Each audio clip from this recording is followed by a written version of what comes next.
I lost everything to the man I built an empire with. The night I hit rock bottom, shivering in the back seat of a repossessed sedan, a stranger knocked on my frosty window and handed me the keys to a $68 million fortune. But there was a massive catch. If the man who destroyed me found out, he would legally take half of it. And at that exact moment, he was walking right up behind her. My name is Sophia Hartfield, 33 years old, and until recently, I was a financial auditor who gave up her career to build a real estate tech company for the wrong man. Before I continue this story, let me know where you are watching from in the comments below. Please hit like and subscribe if you have ever been betrayed by someone you sacrificed everything for.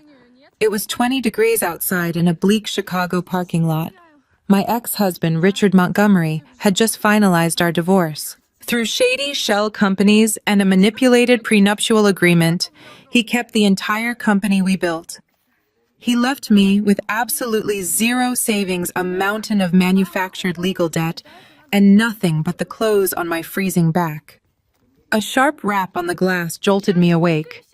Standing under a street lamp was Richard, wearing a tailored overcoat, looking like a triumphant CEO, preparing for his public offering. He knocked again, a cruel smirk on his lips. I rolled down the window an inch. "Cozy setup you have here?" Sophia, Richard sneered. "I told you that you would end up exactly where you belong. You are always just the background noise to my genius. Enjoy the view from the gutter, while I ring the bell on Wall Street next month." I gripped the edge of my thin blanket. Before I could respond, the crunch of footsteps caught our attention. An older woman in a charcoal trench coat approached my car. She possessed an aura of authority. Richard turned with arrogant disdain. "And who might you be? Handing out spare change to the homeless?"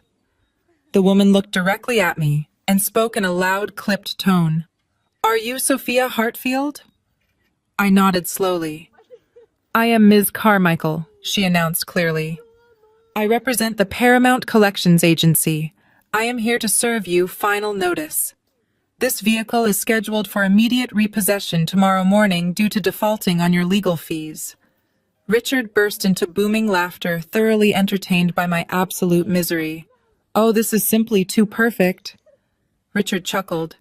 "The great auditor getting her rundown car repossessed. Because I am feeling generous today, let me help you out." He pulled a crisp $100 bill from his clip and tossed it through my window. It landed on my lap like an insult. "Buy yourself a hot coffee and a bus ticket out of my city, loser," Richard said. He gave me a mocking salute and walked away toward his waiting SUV. I watched his taillights disappear, my hands trembling with humiliation. But as soon as his car was out of sight, the atmosphere shifted. Ms. Carmichael relaxed slightly. She reached into her coat pocket, but she did not pull out a repossession notice. Instead, she slid a heavy, solid black metal card through the gap in my window. "I am not a debt collector, Sophia," she said quietly. "I am the executor of the estate for your great-uncle Harrison. He passed away 2 weeks ago in New York. You have been named the sole heir to his blind trust. It is currently valued at exactly $68 million. My breath caught in my throat. I stared at the black card, unable to comprehend her words. $68 million. However, Ms. Carmichael continued, her tone serious. "There is a strict condition attached to this inheritance. Due to your divorce proceedings, the asset division window does not close for another 6 months. If Richard or his legal team discover you have come into this wealth before that window shuts, they will file a motion to reopen the settlement and claim half of it as marital property. He must never know." I looked down at the $100 bill Richard threw at me, resting right next to a card that held tens of millions. A slow, dangerous realization washed over me. I was not helpless anymore. I was fully armed. "Get a hotel room tonight," Ms. Carmichael instructed. "Top floor of the plaza. Use the card. We have work to do tomorrow to secure your future." As she walked away into the shadows, I picked up Richard's crisp $100 bill. I did not feel cold anymore. I felt the heat of an impending war. And finally, I knew exactly how to win. The heavy oak doors of the penthouse suite at the plaza closed behind me, shutting out the biting wind. I stood in the foyer, my worn coat a harsh contrast to the crystal chandeliers and velvet furnishings. Ms. Carmichael was already seated at a massive mahogany dining table. It was covered in thick legal binders. She motioned for me to sit across from her. Pouring 2 cups of black coffee, she got straight to the point. Your great-uncle Harrison was a brilliant man, Sophia. He watched your marriage deteriorate from afar. He knew Richard was siphoning assets from the real estate technology company you two built together. Harrison established this blind trust specifically to protect you, but we are navigating a legal minefield. I pulled the file closer. What kind of minefield? The worst kind. Ms. Carmichael replied, her expression grim. Richard and his corporate lawyers structured your prenuptial agreement perfectly. They buried the clauses that allowed him to walk away with 100% of the company equity. But the true danger lies in the asset division window. Under state law, your divorce settlement is not completely sealed for another 6 months. During this period, either party can file a motion to reopen the case if significant new assets are discovered. My stomach tightened. So if Richard finds out about the $68 million, he will argue that you knew about the inheritance before the divorce was finalized, she interrupted smoothly. His legal team is ruthless. They will tie this money up in litigation for a decade, and a judge might just award him half of it. For the next 6 months, you cannot buy a house. You cannot buy a new wardrobe. You cannot even be seen drinking a premium latte. As far as Richard, the courts, and the rest of the world are concerned, you are completely broke. I looked down at my hands. They were still shaking slightly from the cold, but my mind was sharpening. As a former financial auditor, I understood the power of hidden assets. I had spent years tracking down missing funds for corporate clients. Now I had to apply those same skills to my own life. I had to become a ghost. I accept the terms, I said firmly. I will play the part of the destitute ex-wife flawlessly, but I need access to a fraction of the funds through an anonymous proxy. I am going to investigate Richard. I want to know exactly how he hid the company equity from me. Ms. Carmichael smiled for the first time. A sharp, predatory smile. I have already set up a shielded offshore account for your operational expenses. Just be careful, Sophia. Richard is arrogant, but he is not stupid. I spent the night in the plush, king-sized bed, my mind racing with strategies. But the reality of my fake poverty hit me hard the very next morning. I took a subway back to the bleak parking lot where I had parked my old sedan, intending to grab the last of my winter clothes from the trunk. When I arrived, my heart sank. A massive rusted tow truck was backing up to my car. The hydraulic lift was already sliding under the front tires. "Hey, wait!" I shouted, sprinting across the icy asphalt. "You cannot take that. I just need to get my coat from the back." The driver, a burly man in a neon vest, barely glanced at me as he secured the chains. "Sorry, lady. Order came through an hour ago. Bank wants it impounded immediately. You are 3 months behind on the loan Richard stuck you with." I crossed my arms against the freezing wind. "How did you even find it? I parked in an unlisted overflow lot." The driver chuckled, pulling a clipboard from his jacket. "Some hotshot real estate broker called it in. Said he was doing a favor for a buddy. Let me check the name. Yeah, here it is. DeAndre. Left his business card to make sure he got the finder fee." The air was knocked right out of my lungs. DeAndre. My own brother-in-law. He was an African-American real estate broker, married to my younger sister Olivia. DeAndre was obsessed with status, constantly wearing fake designer watches and desperate to climb the social ladder. He idolized Richard's wealth and wanted a piece of his empire. DeAndre sold me out to the repo company just to score cheap points with my ex-husband. My own family was actively participating in my destruction. I stepped back and watched the tow truck drag my only shelter away. I had nothing left but the clothes I was wearing and a black metal card hidden deep in my pocket. DeAndre wanted to play dirty to impress a man who would never respect him. I committed his name to my mental ledger. My family was about to learn that betrayal comes with a steep price. The icy wind ripped through my thin wool coat as I watched the tow truck disappear around the corner. With my phone battery dying and my bank accounts completely frozen by Richard's aggressive legal maneuvers, calling a cab was impossible. I had no choice but to walk. The sky opened up, unleashing a torrential, freezing rain that soaked me to the bone within minutes. Every step was a brutal, physical reminder of how quickly a life could be dismantled. I walked for 4 miles through the relentless storm, my boots sloshing with freezing water, keeping my mind desperately focused on one single destination. My parents' house in the affluent suburbs. Surely blood had to mean something. Surely my own mother and father would not let me freeze on the streets. I was so incredibly wrong. When I finally dragged myself up the long, manicured driveway of their colonial-style home, I was shivering uncontrollably. I reached the heavy oak front door and rang the bell. I waited, my teeth chattering loud enough to hear. Through the side window, I saw movement. The door creaked open, but only a few inches held firmly in place by the thick brass security chain. My mother, Beatrice, peered out at me. She was wearing a pristine cashmere sweater, a stark contrast to my dripping, ruined clothes. "Mom, please let me in," I gasped, wrapping my freezing arms around myself. "My car was just towed. I need a place to stay for a few days until I figure things out." Beatrice did not unlatch the chain. Her eyes were cold, scanning the driveway behind me to ensure none of the wealthy neighbors were watching this embarrassing spectacle. "Sophia, you cannot be here," she hissed, her voice sharp and irritated. "Richard called us this morning. He warned us that you might try to come crawling back." I stared at her, the freezing rain dripping from my eyelashes. "Richard called you? And you are actually listening to him?" My father, Winston, appeared behind her in the foyer. He would not even meet my gaze. "Sophia, try to be reasonable," Winston said, his voice muffled through the narrow opening.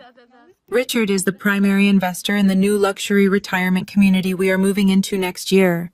He made it perfectly clear that if we harbor you or give you a single dime, he will immediately pull his funding and our deposit will be forfeit. We cannot lose our retirement lifestyle over your messy divorce." I felt a physical ache in my chest that had absolutely nothing to do with the cold rain. "You are choosing a retirement condo over your own daughter?" I asked, my voice cracking under the weight of the betrayal. "You watched me build that software company with him in our garage. You know he stole it from me."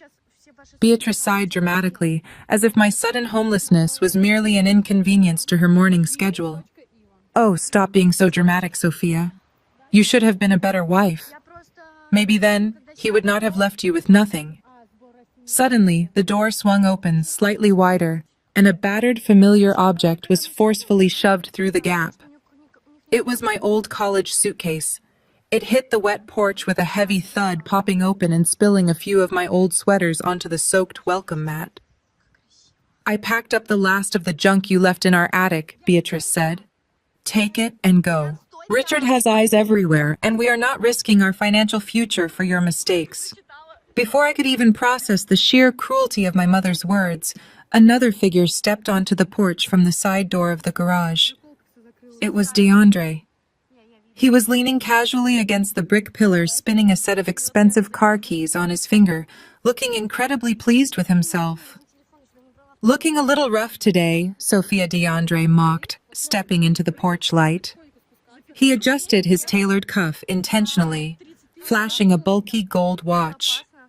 Even from a distance, the cheap plating of the fake Rolex caught the light. He had undoubtedly bought it with the finder fee he received for selling out my car location.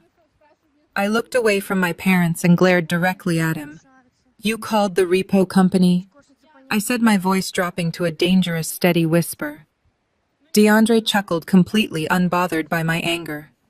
"Do not take it personally, sister. It is just business. Richard is the biggest player in the local real estate market.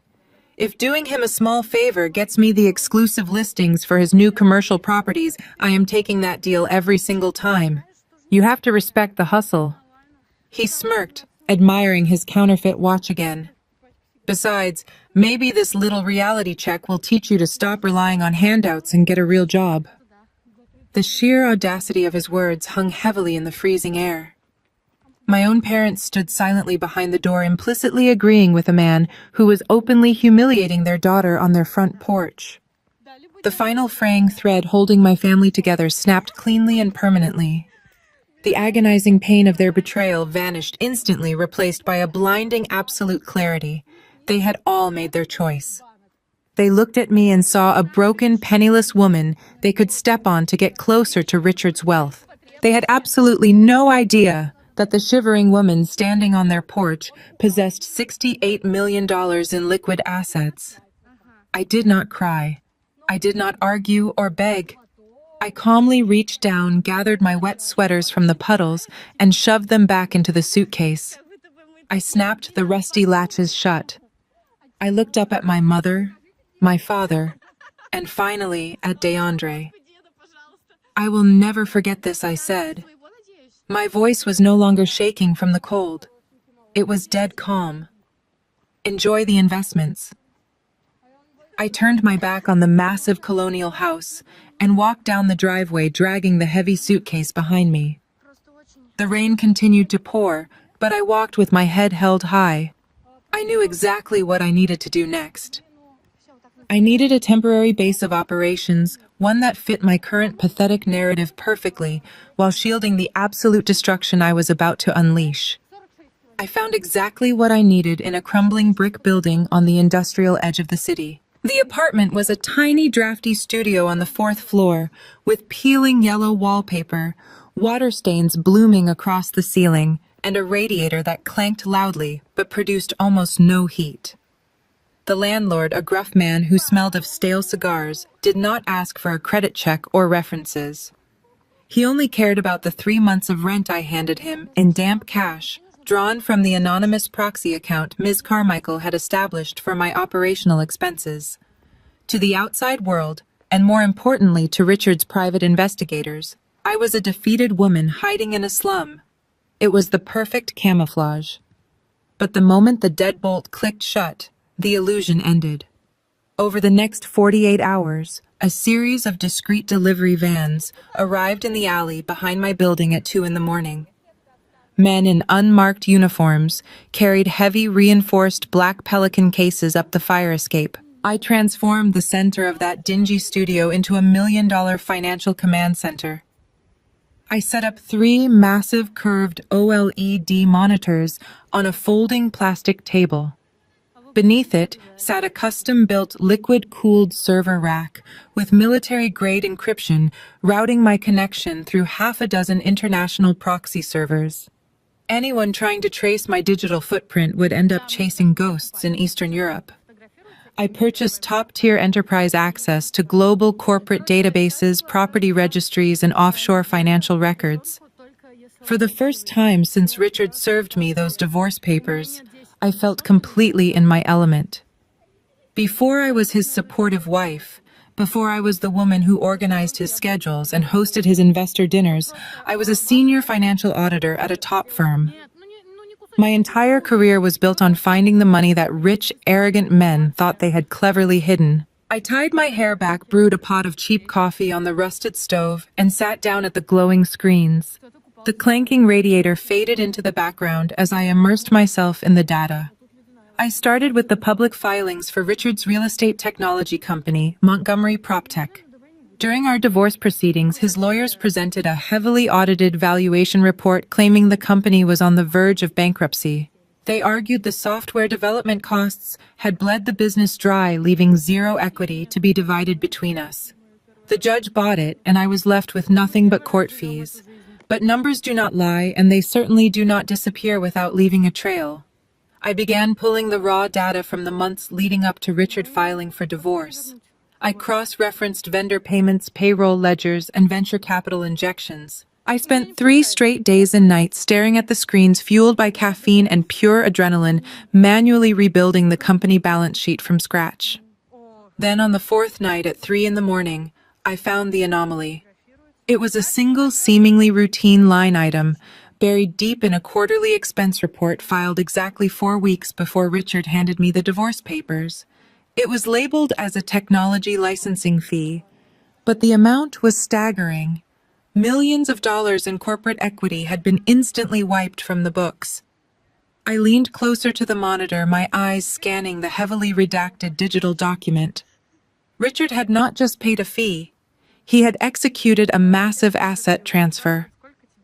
He took the proprietary source code we built, the very software algorithm that made his company valuable, and quietly transferred the intellectual property rights out of Montgomery PropTech. He gutted the company from the inside out, just to make it look worthless on paper. That was why I got nothing in the settlement. I furiously typed commands tracing the destination of that massive transfer. The digital trail twisted through a labyrinth of shell companies in Delaware and Nevada, designed specifically to confuse auditors and investigators. But I knew all these tricks. I had seen them 100 times before. I kept digging, breaking down each corporate layer, following the money as it hopped from one phantom entity to another. Finally, the trail stopped. The core intellectual property of Richard's entire empire was sitting quietly in an anonymous holding company registered in the Cayman Islands. I leaned back in my cheap plastic chair, a cold, hard smile forming on my face. Richard thought he was a genius. He thought he had outsmarted me, the courts, and the entire legal system. But he made one critical mistake. He forgot who built the financial architecture of his business in the first place. I had the thread now, and I was going to pull it until his entire world unraveled. But to get the exact details of that Cayman account, I needed someone on the inside. I needed someone desperate, greedy, and completely unaware of who was pulling their strings. To match the digital trail with real-world conversations, I needed to get close to Richard's daily operations. Through the proxy account, I arranged a generous, untraceable donation to the manager of an exclusive downtown steakhouse, securing a daytime waitressing shift without a background check. It was the exact restaurant Richard used for his high-level investor lunches. The uniform was a stiff white button-down shirt, a black apron, and a pair of cheap rubber-soled shoes that blistered my heels. But the physical discomfort was nothing compared to the advantage of being invisible. To the wealthy elite service staff are practically furniture. They say everything out loud. On my third day, the heavy mahogany doors swung open and my stomach plummeted. It was not an investor lunch. Richard strolled in wearing a tailored charcoal suit, his arm wrapped around his new fiancée, Brittany. She was 24, dripping in diamonds, paid for by the company I built, and the daughter of one of Richard's largest venture capital backers. Trailing closely behind them, laughing loudly and desperate to fit in, were my sister, Olivia, and DeAndre. I immediately turned toward the kitchen, hoping to trade tables with another server. But Olivia possessed the sharp, predatory eyes of a scavenger. "Oh my God, Richard, look!" Olivia shrieked, her voice cutting through the elegant dining room. "Is that Sophia?" The entire group stopped. Richard turned, a slow, malicious grin spreading across his face. He snapped his fingers at the maitre d'. "We want her serving our table, no one else. Make it happen." I took a deep breath, plastered a blank, subservient expression on my face, and grabbed a silver water pitcher. I walked over to their corner booth. The moment I arrived, the psychological assault began. "Well, well," Richard purred, leaning back in the leather booth. "I heard you were sleeping in a shelter, but scraping plates for minimum wage is a nice touch. It really suits your ambition." Brittany leaned over, peering over the edge of the table at my feet. She let out a high-pitched, theatrical gasp. "Oh, honey, look at her shoes. They are literally peeling apart." "Richard, you should leave her an extra $5 so she can buy some tape to hold those tragic things together." DeAndre slammed his fist on the table in exaggerated laughter, showing off his fake Rolex again. The irony was suffocating. DeAndre was drowning in debt, yet here he was mocking the shoes of a woman who could buy the entire restaurant with a single phone call.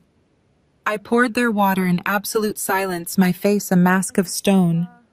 "What can I get started for the table?" I asked evenly. Olivia picked up her full glass of house red wine. "You know what, Sophia, I do not think I want wine today." I think I want a different vintage. With a flick of her wrist, she tipped the glass outward. The dark red liquid splashed directly onto my white apron and shattered the glass on the expensive hardwood floor, pooling dangerously close to my cheap shoes. Oops, Olivia said, her eyes gleaming with malice. Clumsy me. You better clean that up before you get fired. On your knees, sister. The restaurant went dead silent.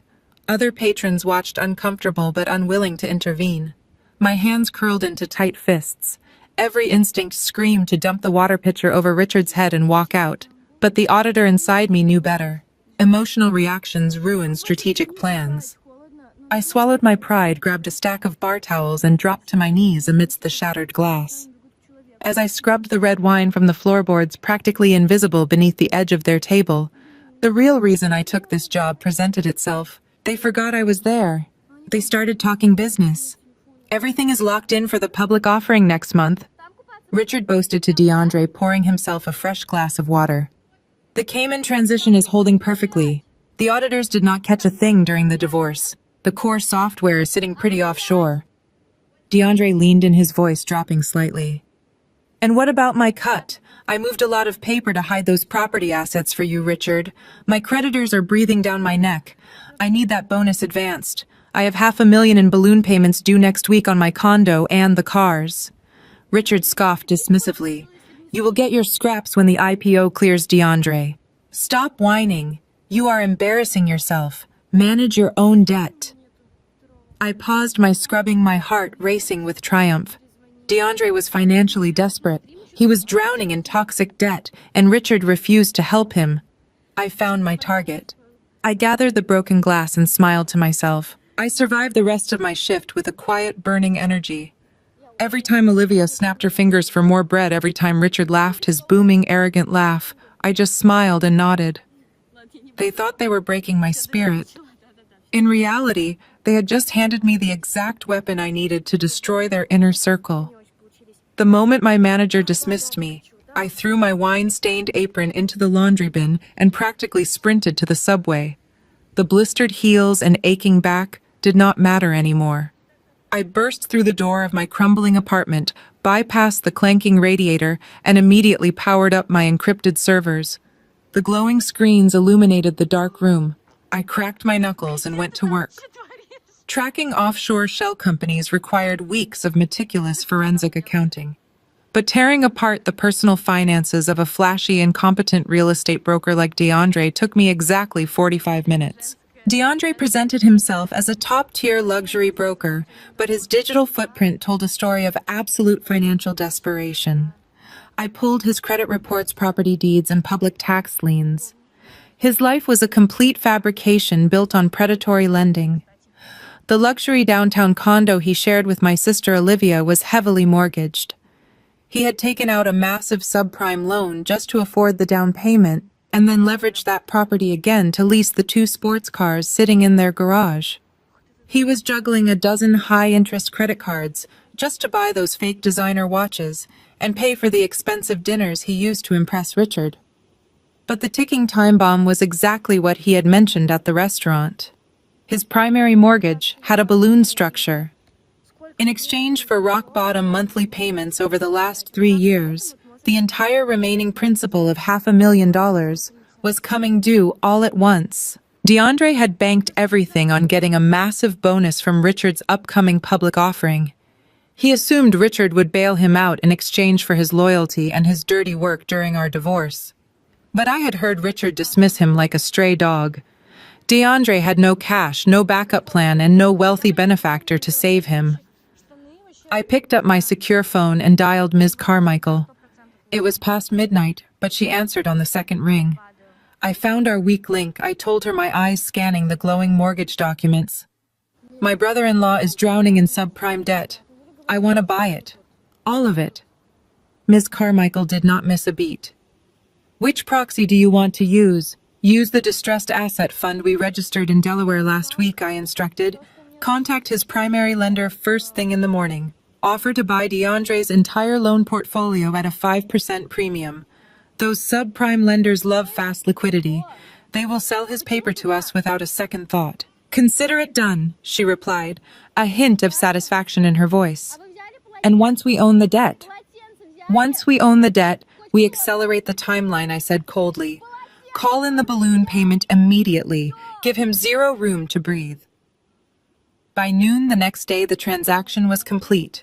Millions of dollars from my great-uncle's trust flowed quietly through the Delaware proxy, purchasing the paper on DeAndre's condo, his cars, and his personal loans. Legally, my shadow company was now DeAndre's sole creditor. I owned the roof over his head. I sat back in my cheap plastic chair and drafted the legal notice myself, ensuring every single word was compliant with state foreclosure laws. I demanded the immediate payment of $500,000, citing a standard clause that allowed the new debt holder to refuse any refinancing options. I authorized a premium courier service to deliver the documents directly to his real estate office. Through my screen, I tracked the courier's GPS route. I watched the digital dot move across the city grid, finally stopping at DeAndre's luxury brokerage firm. A minute later, the delivery confirmation pinged in my inbox. Signature acquired. I closed my eyes easily, picturing the exact look on his face. DeAndre sitting at his glass desk wearing his counterfeit Rolex, opening a heavy legal envelope expecting a new property listing. Instead, he would find an aggressive, non-negotiable 7-day foreclosure notice. 7 days to produce $500,000 in liquid cash, or he and Olivia would be thrown out onto the street, their cars repossessed, and his fake empire reduced to rubble. I poured myself a cup of stale coffee and stared at the delivery confirmation. I wondered how my sister Olivia would react when she found out her glamorous life was a lie. She had gladly poured her wine on my shoes to impress Richard, secure in the belief that her husband was a rising star. She was about to learn that she was married to a massive fraud. The first domino had officially been pushed. DeAndre was trapped in a financial vice, and the pressure was designed to crush him slowly. Now all I had to do was wait for him to panic, because desperate men always make careless mistakes. I did not have to wait long for the panic to set in. Sitting in my dimly lit apartment, I used my encrypted servers to monitor DeAndre's financial heartbeat. The moment the foreclosure notice was delivered, his credit inquiries spiked aggressively. Through my screens, I watched him desperately apply for emergency personal loans, high-interest bridge loans, and hard money advances. He was frantic, trying anything to cover the $500,000. Every single application was automatically denied within minutes. His debt-to-income ratio was catastrophic, and his credit was officially radioactive. I knew his next move before he even made it. He had exhausted all his institutional options. He only had one lifeline left. He was going to Richard. I wanted a front-row seat to the destruction. I pulled my thin coat tight against the chill and took the subway down to the financial district. Montgomery PropTech occupied the top 3 floors of a sleek, intimidating glass skyscraper. I did not go inside. Instead, I bought a black coffee from a street vendor and waited on the opposite sidewalk, blending perfectly into the lunchtime crowd of corporate workers. To hear what was about to happen, I relied on Richard's biggest weakness, his profound arrogance. When we first built the company, I personally configured the executive suite smart hub and security systems. Richard never bothered to change the master administrative passwords after he forced me out. He genuinely believed I was too technologically illiterate and too broken to ever pose a threat. I pulled out my phone, opened a secure terminal proxy, and tapped directly into his private office intercom microphone. The audio fed crystal clear into my wireless earbuds. Right on schedule. DeAndre's leased sports car screeched into the loading zone across the street. He practically fell out of the driver's seat. He was sweating profusely. His tie loosened the usual arrogant swagger, completely erased from his posture. He sprinted through the revolving glass doors of the lobby, desperate and unhinged. A few minutes later, the audio in my earbuds flared to life. DeAndre burst into Richard's executive office, completely ignoring the protests of the executive assistant. "Richard, I need your help right now," DeAndre shouted, his voice cracking with raw hysteria. "Get out of my office, DeAndre. I am preparing for a board meeting." Richard replied, his tone dripping with extreme irritation and condescension. They are taking my house, Richard. Some shadow fund just bought my paper and called the balloon payment.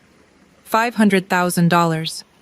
I need an advance on the IPO bonus today. Just wire it to my account.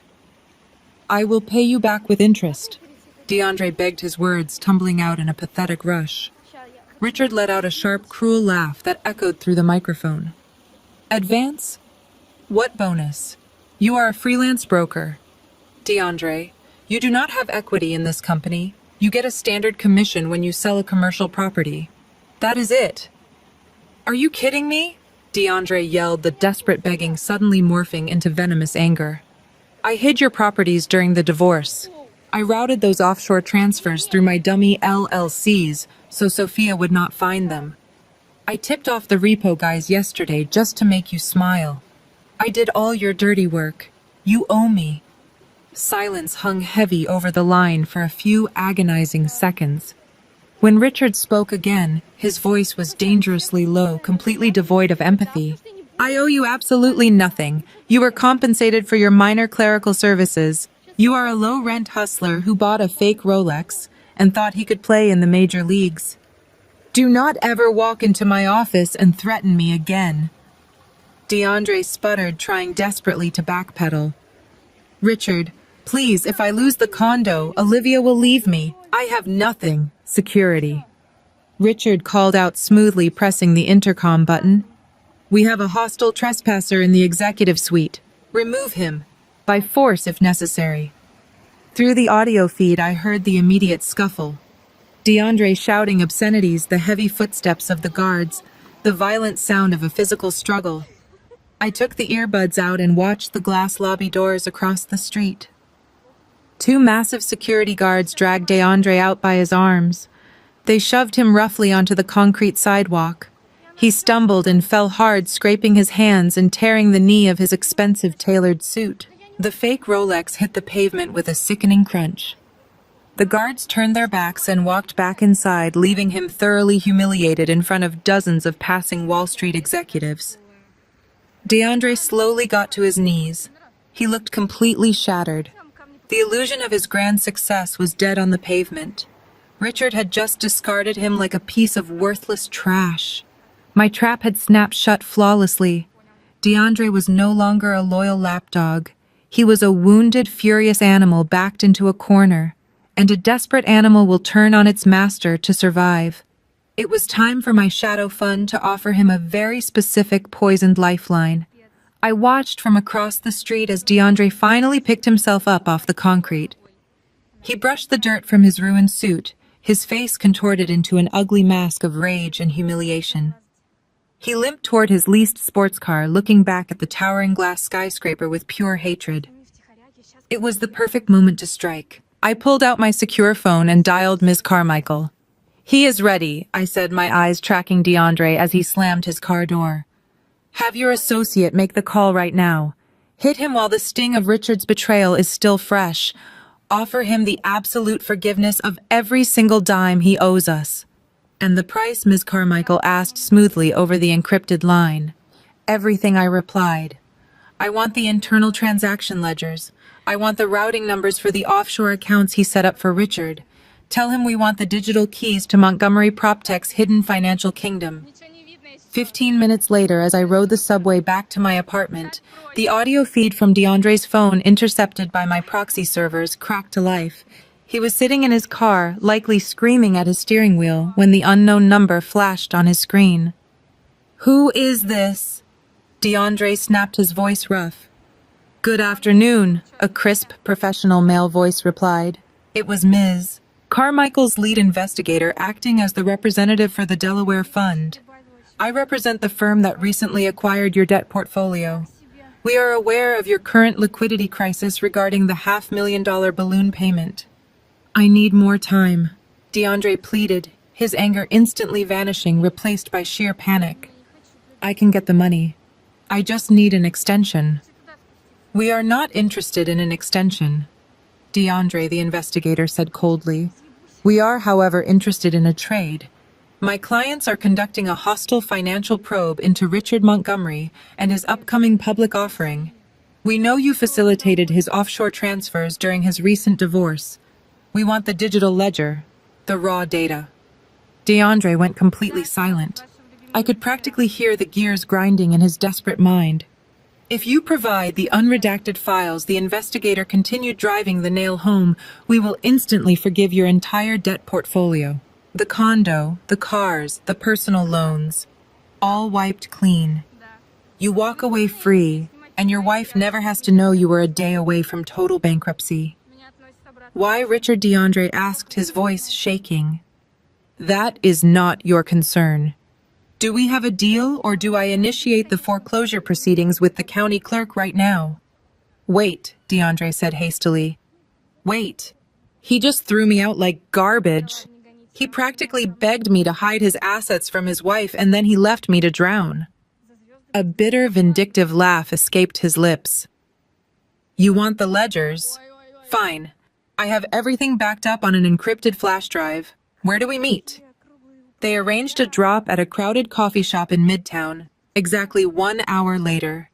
I monitored the entire exchange through the secure audio link. DeAndre was paranoid, demanding verbal confirmation of the debt forgiveness before sliding a plain silver flash drive across the table. The investigator handed him a legally binding release of lien document officially clearing his $500,000 debt. DeAndre took the paper and practically ran out of the cafe, believing he had just pulled off the greatest escape of his life. He had absolutely no idea that he had just handed the rope to the exact woman he helped hang. By the time the sun began to set over the industrial district, a sharp knock echoed against my apartment door. I opened it to find the investigator standing in the dimly lit hallway. He did not say a word. He simply handed me a small manila envelope, nodded respectfully, and walked away. I locked the deadbolt and carried the envelope to my glowing server rack. I ripped the paper open and let the silver flash drive fall into my palm. It felt heavier than it looked. This tiny piece of metal contained the sins of 2 greedy men. Richard thought he could steal the company I built and leave me freezing in a car. DeAndre thought he could profit off my misery and mock my worn-out shoes. I sat down in my cheap plastic chair and plugged the drive into my secure terminal. The screen flashed blue, prompting a decryption sequence. I cracked my knuckles and typed in the bypass commands. The progress bar raced across the monitor. A cold smile touched my lips. The shadow war was stepping into the light. I leaned closer to the monitor as the final protocol completed. Folders of restricted data spilled across my screen. Every hidden wire transfer and dummy corporation was laid bare. I was no longer hunting in the dark. The screen illuminated my face with the harsh, cold light of pure, unadulterated fraud. Thousands of PDF files, bank statements, and encrypted email logs populated the directory. DeAndre was a fool, but he was a meticulous fool. He had kept receipts for every single illegal errand Richard had ever sent him on, likely as an insurance policy. Unfortunately for him, that policy had just been cashed out by the enemy. I did not care about Richard's petty tax evasion or his padded expense accounts. I was looking for the killing blow. I opened my custom sorting algorithm and fed it the raw data, instructing it to flag any asset transfers exceeding $1 million that occurred within the 90 days prior to Richard serving me with divorce papers. The server hummed softly. Within seconds, a single folder appeared on the center screen. It was labeled Project Apex. I clicked it open. My breath hitched in my chest. Staring back at me were the original patent filings and the complete unredacted source code registry for the Montgomery PropTech predictive valuation software. This was the algorithm I had spent 3 relentless years writing in our freezing garage, pouring my blood, sweat, and brilliant financial modeling into every single line of code. It was the absolute heart and soul of the company, the sole reason venture capitalists were throwing money at him. And right below it was a bill of sale. Exactly 6 weeks before our divorce, Richard had executed a quiet, internal corporate restructuring. He sold the exclusive, perpetual rights of the entire intellectual property to an offshore entity named Apex Global Holdings, registered to a post office box in Georgetown, Cayman Islands. The sale price was listed as one single insulting dollar, a literal insult to my life's work. The sheer audacity of the crime was breathtaking. Richard had legally severed the brain from the body of his own company. By moving the intellectual property to a shell corporation he controlled entirely in secret, he instantly rendered Montgomery PropTech financially worthless on paper. When my divorce lawyers demanded an audit, Richard simply showed them a company that owned no assets and was paying massive licensing fees to an anonymous offshore vendor just to keep the lights on. It was a perfectly executed illusion. He had legally robbed me of my $500 million tech empire, and he had used DeAndre to file the offshore registration papers to keep his own fingerprints off the transaction. But as I dug deeper into the Apex Global Holdings corporate registry, the financial auditor in me noticed a glaring discrepancy. Richard was a visionary salesman, but he was a notoriously sloppy administrator. He had set up the shell company, transferred the assets, and then completely ignored the ongoing offshore compliance requirements. I pulled up the Cayman Islands corporate registry database through one of my proxy servers. I cross-referenced the registration number DeAndre had saved in the file. The status of Apex Global Holdings flashed in bright red letters across my screen. Delinquent. Richard had been so focused on preparing his main company for its massive public offering that he forgot to pay the annual registered agent fees and corporate franchise taxes for his secret Cayman shell. It was a few $1,000s absolute pocket change for a man like him. But in the world of offshore finance, failing to maintain your corporate standing is a fatal error. The Cayman government had placed the holding company into a state of suspended animation. It was vulnerable. It was bleeding. I leaned back in my chair, staring at the red delinquent status. Richard was parading around New York City, throwing lavish dinners and bragging to the financial press about his upcoming IPO. He was about to ring the bell on Wall Street and sell shares of a tech company to the public. But he did not actually own the technology. The code belonged to a delinquent offshore ghost. And because he had hidden it so well to screw me over in the divorce, his own corporate lawyers handling the IPO had no idea. They thought the software was safe in-house. The irony was practically poetic. The exact weapon Richard used to destroy my life was now sitting completely unguarded in the Caribbean waiting for someone to claim it. He thought he had outsmarted the entire legal system. He thought I was just a broken woman crying in a repossessed car. He had no idea that I was sitting in a crumbling apartment holding the master key to his entire fraudulent kingdom. I picked up my secure phone. It was time to wake up Ms. Carmichael. We were about to go shopping in the Cayman Islands, and I was going to buy back my own stolen empire using the very fortune he knew absolutely nothing about. The following evening was my mother Beatrice's 60th birthday. To the outside world, I was still the broken, penniless ex-wife, oblivious to the massive leverage I now held. I had to maintain that illusion flawlessly. If Richard or my family suspected I had any financial power, my entire legal strategy would collapse. I went to a local discount store and purchased a simple, inexpensive silver picture frame. I placed a photograph of my mother and me from my college graduation inside, wrapped it in plain paper, and took the bus to the Oakmont Country Club. The venue was dripping in old money and forced elegance. Valets rushed to park luxury European sedans, while I walked up the long, sweeping driveway in my scuffed boots. Inside the grand ballroom, crystal chandeliers cast a warm glow over dozens of affluent guests sipping champagne. I spotted my family holding court near an extravagant ice sculpture. Beatrice wore a stunning emerald silk gown, laughing loudly with her wealthy friends. Winston stood by her side, holding a highball glass, while Olivia hovered nearby, looking desperate for attention. DeAndre was noticeably absent, likely still hiding in shame after yesterday's absolute financial destruction. I took a deep breath, clutching the small wrapped box, and walked directly toward them. The moment Olivia saw me, her fake smile vanished. Mom, look who decided to crash? Olivia loudly announced, drawing the attention of the surrounding guests. Beatrice turned, her expression instantly hardening from joyful celebration to sheer disgust. Sophia, what on earth are you doing here? Beatrice hissed, stepping away from her friends as if poverty were contagious. You were explicitly not invited. I held out the small package. It is your 60th birthday, Mom. I just wanted to bring you a gift. I spoke softly, perfectly playing the role of the desperate outcast daughter. Beatrice snatched the box from my hands and ripped the cheap paper apart. She stared at the silver frame and the old photograph.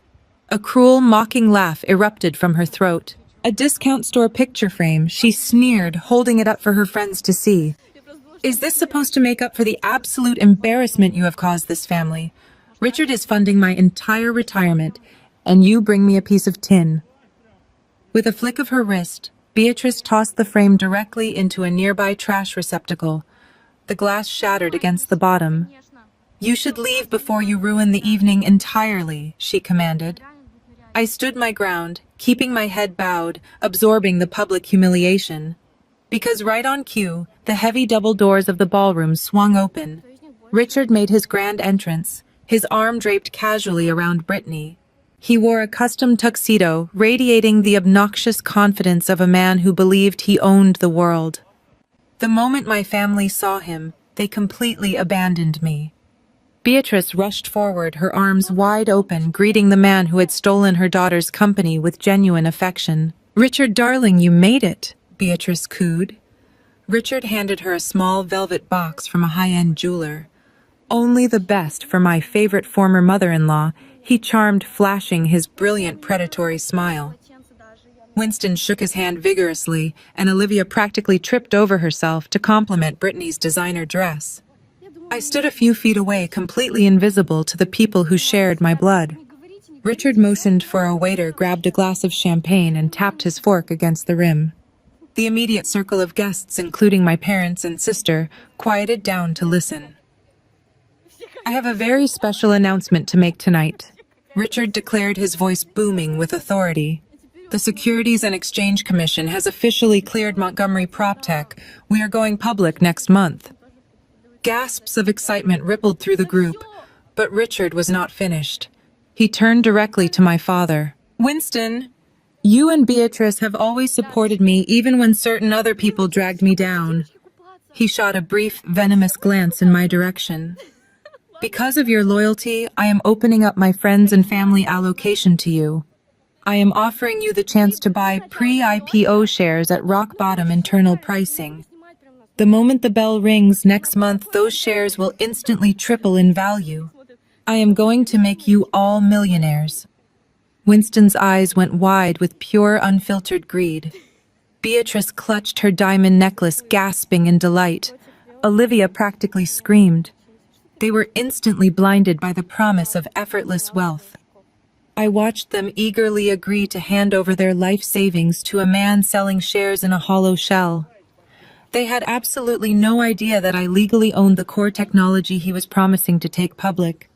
The trap was set, and my family just sprinted right into it. Over the next 72 hours, I watched my family systematically destroy their own financial futures.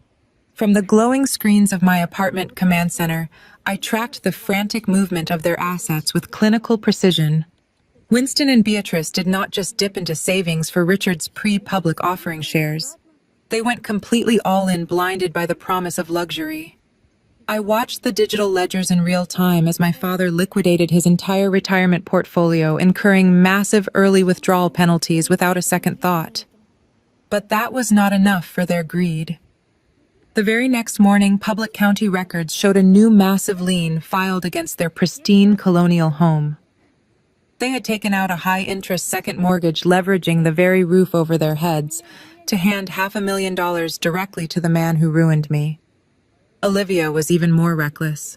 DeAndre was currently fighting for his absolute survival against my proxy shadow fund, desperately trying to hide his impending foreclosure from her to maintain his fake alpha male persona. Ignorant to her husband's silent collapse, Olivia went behind his back, forged DeAndre's signature on a joint investment account, and drained their remaining liquid cash reserves down to the last penny. She wanted to be a tech millionaire. She wanted to sit in the VIP sections with Brittany and Richard, laughing at the peasants below.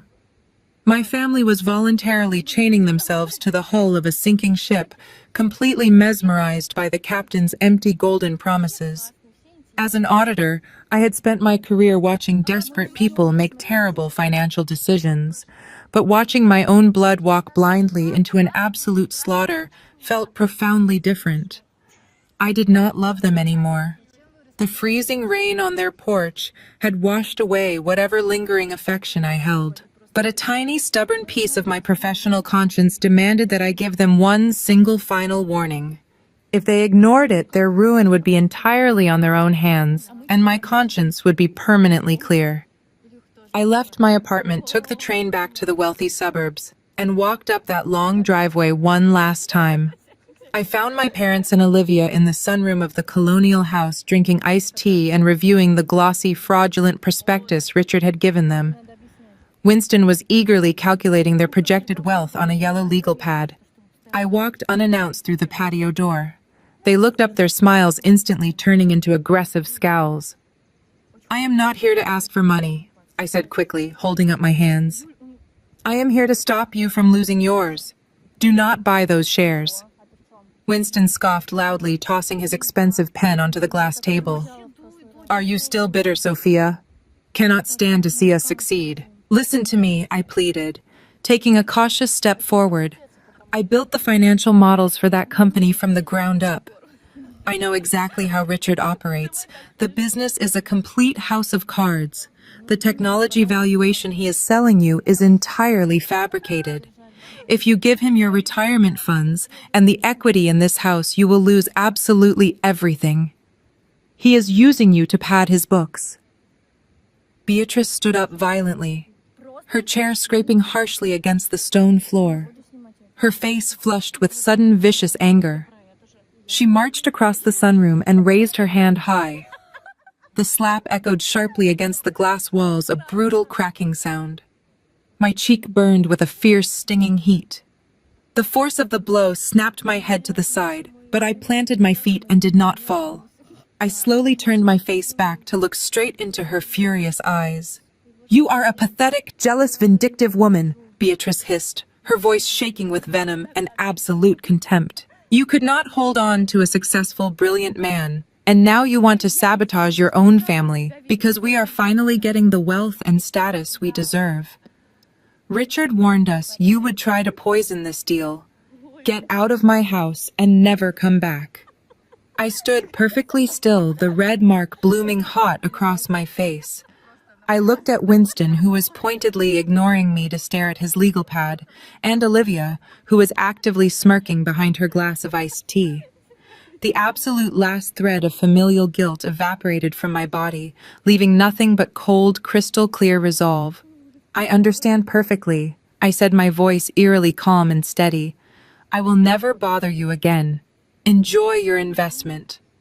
I turned my back on them and walked out through the patio door, stepping off the manicured lawn for the very last time. I had done my part. The trap was now fully locked, and they had eagerly thrown away the key. Let them burn. The train ride back to the city was a blur of gray skies and rattling steel.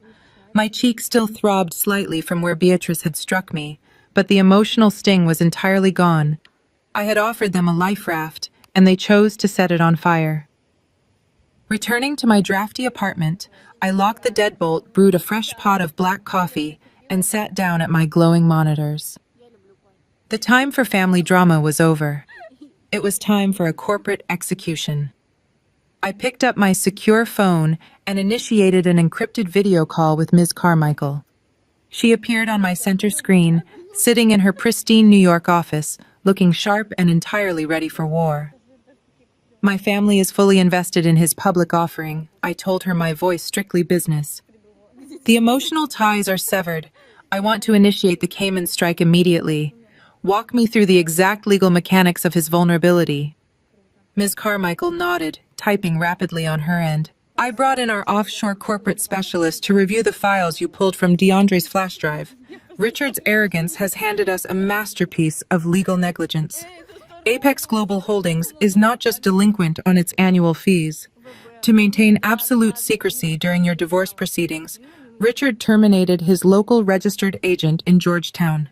He set up a blind post office box to receive government correspondence. I leaned forward, the auditor inside me, piecing the puzzle together. So the Cayman Registry has been sending delinquency notices to an empty metal box for months. He has no legal representation on the island monitoring the entity's standing. Exactly, Ms. Carmichael replied with a predatory smile.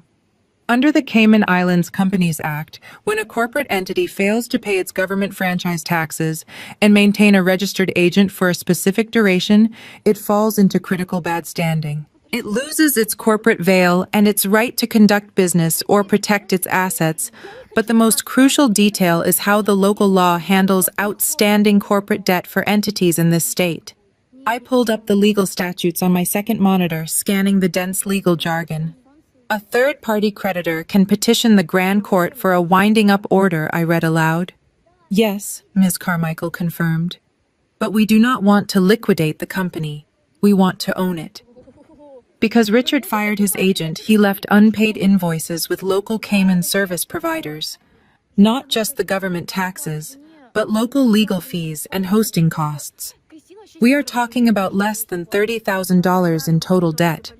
But because the company is officially in bad standing, those local creditors have the right to seize the company assets to satisfy the unpaid balances. And Richard valued the intellectual property at exactly $1 when he transferred it. I said, the absolute brilliance of his fatal mistake washing over me. He did that to ensure I got nothing in the divorce settlement. He documented the core algorithm of a billion-dollar tech empire as being worth a single piece of pocket change. Ms. Carmichael adjusted her glasses, her eyes gleaming. Precisely. The legal valuation of the asset held by Apex Global Holdings is $1. The company owes $30,000 in debt. It is massively insolvent on paper. Our Delaware proxy fund is going to reach out to those Cayman creditors tomorrow morning. We will purchase all of the outstanding debt of Apex Global Holdings at a premium. Once we own the debt, I continued tracing the strategy to its lethal conclusion. We become the sole senior creditor of a delinquent, undefended offshore corporation. And since the company has no registered agent to answer our demand for payment, we can legally seize the collateral to satisfy the debt. The collateral being the intellectual property, she finished. We execute a hostile debt for equity swap. It is completely legal, entirely binding. And because Richard is actively ignoring the Cayman entity to focus on his Wall Street public offering, he will not receive a single notification that his company has been hijacked until it is far too late. It was a flawless, devastating maneuver. Richard had built a massive fortress of lies to protect his wealth from me, but he left the back door completely wide open. He was so obsessed with playing the visionary tech founder that he neglected the basic, boring administrative duties that keep a corporation alive. Prepare the acquisition documents. I instructed, my fingers flying across my keyboard to route the necessary capital from my great-uncle's trust fund. I want our proxy to buy that debt by the end of the business day tomorrow. Do not leave a single paper trail pointing back to New York. Bury the transaction under 3 layers of non-disclosure agreements. I will have my offshore team file the paperwork with the Grand Court the moment the debt is acquired, Ms. Carmichael assured me. I ended the call and leaned back in my cheap plastic chair. The clanking radiator in the corner of my slum apartment provided a steady, rhythmic soundtrack to my impending victory. I had spent years analyzing spreadsheets, looking for missing pennies in corporate ledgers. Now I was using those exact skills to orchestrate the greatest financial heist of my life. I was about to legally steal back my own company, and Richard was going to pay for the privilege of handing it to me. The sun had barely risen over the industrial skyline when the execution phase began. I sat in front of my monitors, a cold cup of coffee resting on the plastic table. The encrypted terminal glowed with the routing interface of my great-uncle's trust. With a few precise keystrokes, I authorized the transfer. A microscopic fraction of my $68 million fortune slipped out of the secure New York account, washing through our Delaware proxy fund, before silently crossing international waters. It was a surgical strike. $35,000 to be exact. Enough to cover the delinquent franchise taxes, the abandoned registered agent fees, and the outstanding legal penalties that Richard had arrogantly ignored. Watching the digital progress bar inch across the screen, I felt no anxiety. As a former financial auditor, this was my battlefield.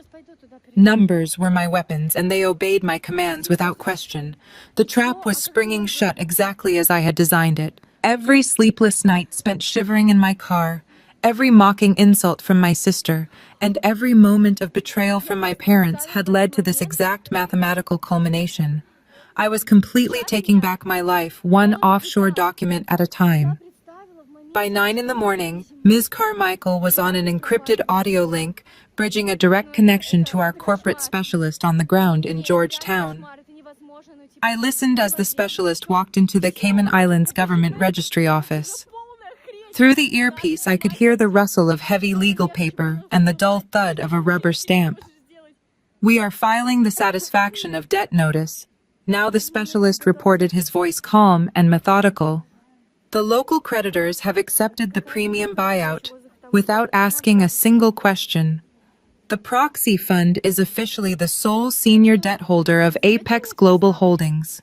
Now we submit the hostile equity swap petition to the Grand Court." Because the shell company had no legal representation to contest the filing, the process moved with terrifying speed. Under their corporate statutes, an undefended insolvent entity facing a senior creditor demand is automatically subject to asset seizure. It is a ruthless but entirely legal corporate mechanism. The waiting was the only difficult part. I paced the length of my tiny drafty apartment, listening to the radiator hiss. Every 10 minutes, I refreshed the offshore corporate database. I imagined Richard sitting in his pristine glass office, drinking imported water, reviewing his slide decks, utterly blind to the invisible noose tightening around his corporate neck. He was so busy selling the future that he forgot to secure the foundation. At exactly 2 in the afternoon, my secure phone buzzed. It was Ms. Carmichael. The line was completely silent for a second before she spoke. "It is done, Sophia. The Grand Court approved the debt for equity transfer. The ownership registry has been officially rewritten." I rushed back to the monitors and pulled up the updated filings. The screen refreshed. The name of Richard's anonymous holding company was gone. In its place, listed as the 100% legal owner of the corporate entity and all its intellectual property, was my Delaware proxy fund. I owned it all. The predictive valuation algorithm I wrote in the freezing garage. The proprietary source code that Montgomery PropTech relied upon to function. Every single line of data that made Richard a so-called tech visionary now legally belonged to me. The paper trail was absolutely flawless and completely undeniable. The sheer magnitude of the victory settled over me like a heavy, comforting blanket. Richard had spent hundreds of thousands of dollars on aggressive divorce lawyers to ensure I walked away with absolutely nothing. He had humiliated me, forced me into a repossessed car, and convinced my own family to turn against me. Yet here I was, sitting in a slum, legally seizing $1 billion technology asset for the price of a mid-sized sedan. I opened a new tab on my browser and checked the financial news feeds. Richard's smiling face was plastered across the front page of a major Wall Street publication. The headline praised his upcoming public offering, calling him a pioneer in real estate technology. He was actively selling shares to the public and to my greedy parents, based on a product he no longer had the legal right to use. He was driving a luxury sports car at 200 miles an hour, completely unaware that I had just quietly dismantled the brakes. The trap was fully loaded. Tomorrow night was his lavish pre-public offering gala, the pinnacle of his fabricated success. And I was going to be there serving the champagne, watching the dead man walk. The grand ballroom was transformed into a monument to Richard's towering ego. Massive banners draped from the ceiling bearing the Montgomery PropTech logo. Crystal chandeliers illuminated hundreds of Wall Street elites and eager investors. I stood near the ice sculpture in my stiff white catering uniform, holding a tray loaded with vintage champagne. To everyone in this room, I was just a nameless servant. None of them knew that the woman pouring their drinks was the legal owner of the very technology they were celebrating. My family positioned themselves at the front of the VIP section, acting like royalty. Olivia wore a sequined designer gown that she had undoubtedly purchased on credit. She clung to DeAndre, who was back to his arrogant, swaggering self. Thanks to my shadow proxy, his subprime debt had been entirely wiped clean in exchange for the flash drive. He genuinely believed he had outsmarted the financial system. He strutted around in a fresh tuxedo, unaware that his wife had secretly drained their remaining savings to buy Richard's worthless pre-public offering shares. They were a perfectly matched pair of fools, entirely bankrupt, but aggressively pretending to be rich. I kept my head down, navigating the crowd with practiced ease. Eventually, my route took me directly past their table. Olivia spotted me instantly. She nudged DeAndre and let out a sharp, mocking laugh. "Well, look who it is," Olivia sneered. "I told Richard not to let the catering company keep you. You are really bringing down the aesthetic of our VIP section, Sophia." DeAndre grabbed a flute of champagne from my tray without looking at me. "Make sure you keep these coming, waitress," he ordered dismissively. "We are celebrating massive financial gains tonight. Try not to drop anything." I offered a blank, polite smile. "Enjoy your evening," I replied. I turned away, the silver tray perfectly balanced in my hand. Their insults felt like absolutely nothing. They were ghosts haunting a graveyard they did not even know they were buried in. The string quartet stopped playing. The heavy hum of conversation died down as a sharp spotlight hit the main stage. Richard walked out to a massive round of applause. He looked flawless, wearing a tailored midnight blue tuxedo, waving to the crowd with the practiced grace of a seasoned politician. Brittany stood in the front row, clapping enthusiastically, her diamond ring catching the stage lights. Richard stepped up to the crystal podium and adjusted the microphone. "Thank you, everyone," he began, his voice echoing through the massive ballroom. "Tonight is not just a celebration of Montgomery PropTech going public tomorrow morning. Tonight is a celebration of pure, unyielding vision." I stood near the edge of the stage, watching him spin his web of lies. When I first conceived the predictive valuation algorithm, Richard continued placing a hand theatrically over his heart. People told me it was impossible. But I spent 3 years working out of a freezing, cramped garage. I spent countless sleepless nights writing the source code line by line, sacrificing everything to bring this technology to life. I built the architecture of this platform with my own 2 hands. The sheer, breathtaking audacity of his lie almost made me laugh out loud. Richard did not write a single line of that code. He did not even know how to reboot the secure servers. I was the one who froze in that garage. I was the one who engineered the financial models and wrote the algorithms while he was out schmoozing investors and having affairs. He was publicly stealing my life work, basking in the applause of hundreds of wealthy strangers. The crowd erupted into a standing ovation. Winston and Beatrice were clapping so hard they looked manic, tears of greedy joy streaming down her face. Richard raised his glass of champagne to the room. To the future, he toasted. As he stepped down from the stage, surrounded by a swarm of congratulatory investors, I walked directly into his path. I held out my silver tray. Richard paused, his smile faltering for a fraction of a second when he recognized me in the catering uniform. "Champagne, sir." I offered, my voice steady and professional. He quickly recovered, a cruel smirk touching his lips. He took a glass from my tray and leaned in close. "I hope you took notes on that speech, Sophia," he whispered maliciously. "That is what real success looks like." I looked him dead in the eyes, my expression entirely calm. "Oh, I took very detailed notes, Richard. Congratulations on your big day tomorrow." I walked away, leaving him to his hollow victory. He had the applause, but I had the legal deeds. Tomorrow morning, his entire fabricated stolen empire would finally shatter into a million pieces on live national television. While the champagne continued to flow and the string quartet resumed playing in the grand ballroom, a very different kind of operation was unfolding miles away. Sitting in her pristine downtown office, Ms. Carmichael was executing the final lethal phase of our legal strike. She hit the send button on her secure terminal, officially transmitting a formal cease and desist and license revocation notice directly to the prestigious corporate law firm handling Richard's public offering. The document was a masterpiece of absolute legal devastation. It explicitly stated that Apex Global Holdings, now under new ownership, was immediately and permanently revoking any and all usage rights to the predictive valuation source code previously granted to Montgomery PropTech. It demanded an immediate halt to the public offering, citing massive securities fraud if the company attempted to sell shares based on technology it no longer legally possessed.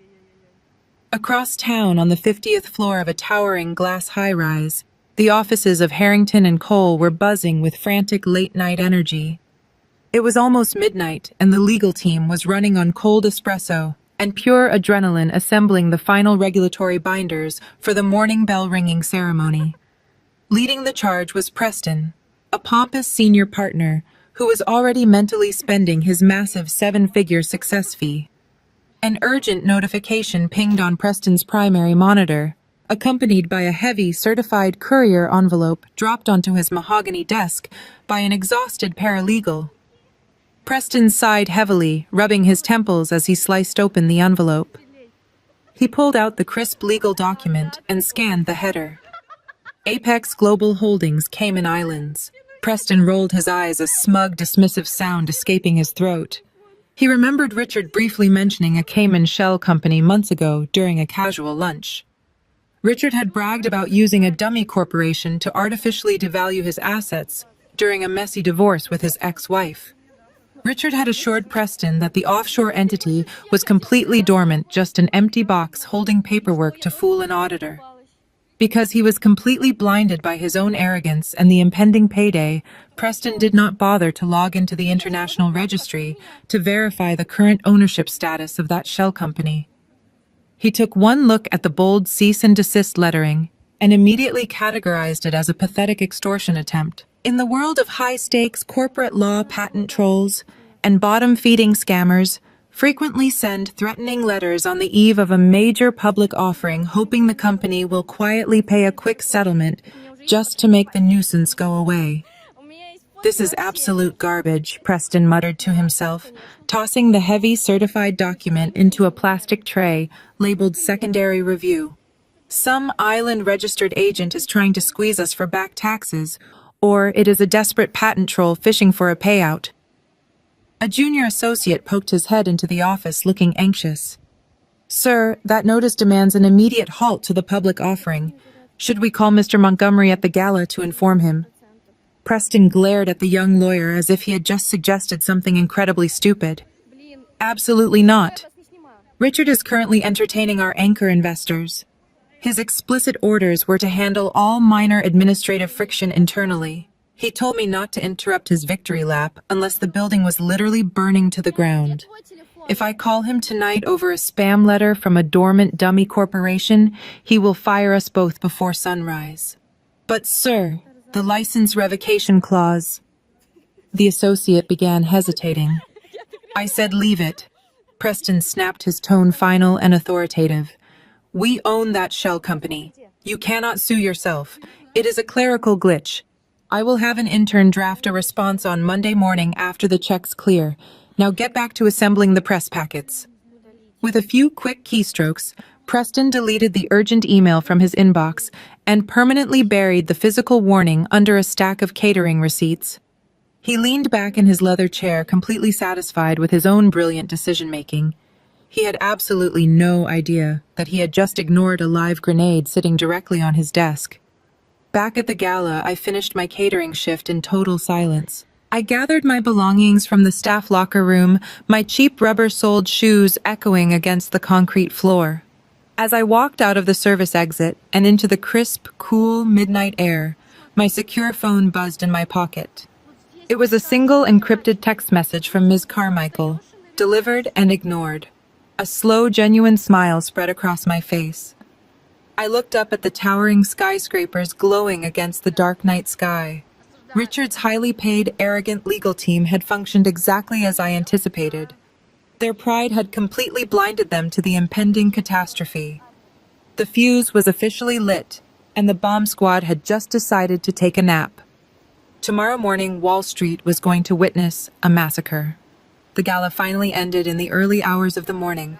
While I was safely back in my apartment reviewing the final regulatory documents, the rats in Richard's inner circle were beginning to turn on each other. DeAndre had spent the entire evening drinking expensive champagne, his ego wildly inflated by the sudden, miraculous disappearance of his $500,000 debt. He genuinely believed he was a master negotiator who had successfully outsmarted a shadow fund. But his greed was a bottomless pit. Freed from his financial chains, he no longer just wanted to survive. He wanted to be incredibly rich. And he thought he held the perfect winning lottery ticket in his pocket. Shortly after 2 a.m, Richard arrived at the private underground parking garage of his luxury penthouse building. He stepped out of his chauffeured vehicle, straightening his tuxedo jacket, looking completely exhausted but triumphant. As the driver pulled away, a figure stepped out from behind a concrete pillar. It was DeAndre. Richard stopped his triumphant expression, instantly twisting into a mask of pure irritation. "I thought I told security to ban you from my properties." Richard snapped, his voice echoing in the empty concrete structure. "You are lucky I let you and Olivia stay in the VIP section tonight. Go home, DeAndre. I am not going anywhere until we renegotiate my compensation." DeAndre demanded, his voice slurred slightly from the alcohol, but thick with arrogant confidence. "You are ringing the bell on Wall Street in exactly 7 hours. You are about to be worth billions. I want $10 million wired into my account by noon tomorrow." Richard stared at him for a long moment, completely bewildered by the sheer audacity. "You want $10 million? Are you out of your mind? You are a low-level broker. You do not dictate terms to me. I do when I hold the keys to your entire kingdom," DeAndre countered, taking a step closer. He reached into his jacket pocket and pulled out a duplicate silver flash drive, waving it in the dim garage lighting. "You thought you could just throw me away after I hid your assets from Sophia, but I made copies, Richard. I have every single transaction ledger. I have the routing numbers for the Cayman Islands Shell Company. If I do not get my $10 million, this drive goes straight to the Securities and Exchange Commission and every major financial news outlet before the market opens. Your public offering will be dead on arrival." DeAndre stood tall, breathing heavily, fully expecting Richard to panic. He expected Richard to beg to negotiate, to immediately offer him a massive payout to keep his mouth shut. Instead, Richard began to laugh. It started as a low chuckle and quickly grew into a booming, cruel laugh that bounced off the concrete walls. He laughed so hard, he had to lean against the hood of a parked sports car. DeAndre lowered the flash drive, his arrogant smirk faltering as confusion set in. "You really think you are a criminal mastermind, do you not?" Richard finally said, wiping a tear of amusement from his eye. "You actually think I would let a desperate, incompetent fool like you handle my sensitive offshore transfers without a fail-safe?" Richard reached into his own tuxedo pocket and pulled out his smartphone.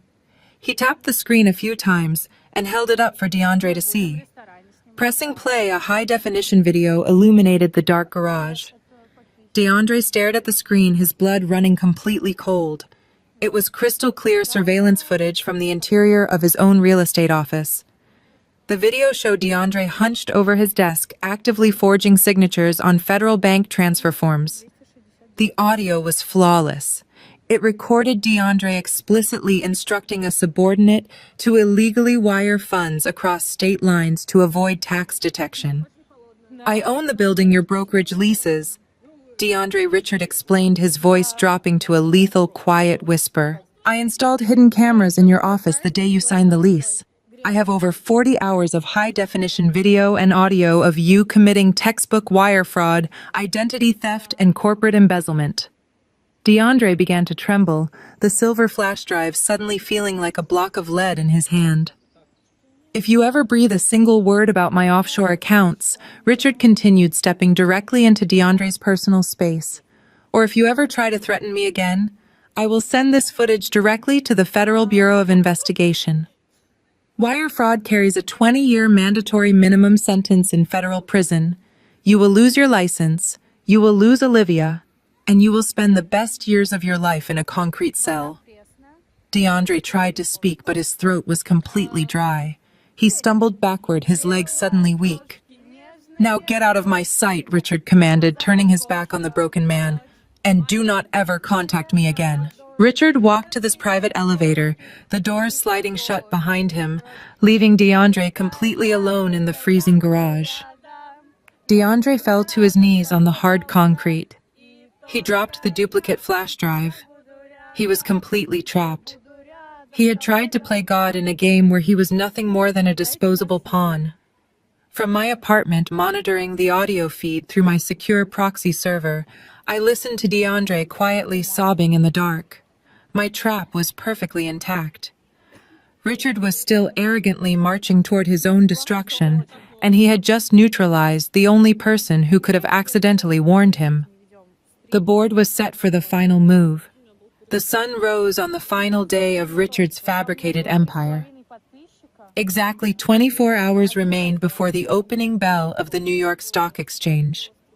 I stepped out of my crumbling apartment building into the crisp, biting morning air, wrapping my thin wool coat tightly around my shoulders. I was heading toward the subway for a mandatory in-person meeting with Ms. Carmichael downtown to finalize the federal paperwork. Every piece of the puzzle was perfectly locked into place. As I walked down the grimy, trash-lined sidewalk of the industrial district, the aggressive roar of a high-performance engine cut through the typical rumble of delivery trucks. A sleek, midnight black Aston Martin suddenly swerved out of traffic and slowed to a crawl, pulling into the bus lane right next to me. The tinted passenger window slid down with a quiet mechanical hum. Sitting behind the leather-wrapped steering wheel was Richard.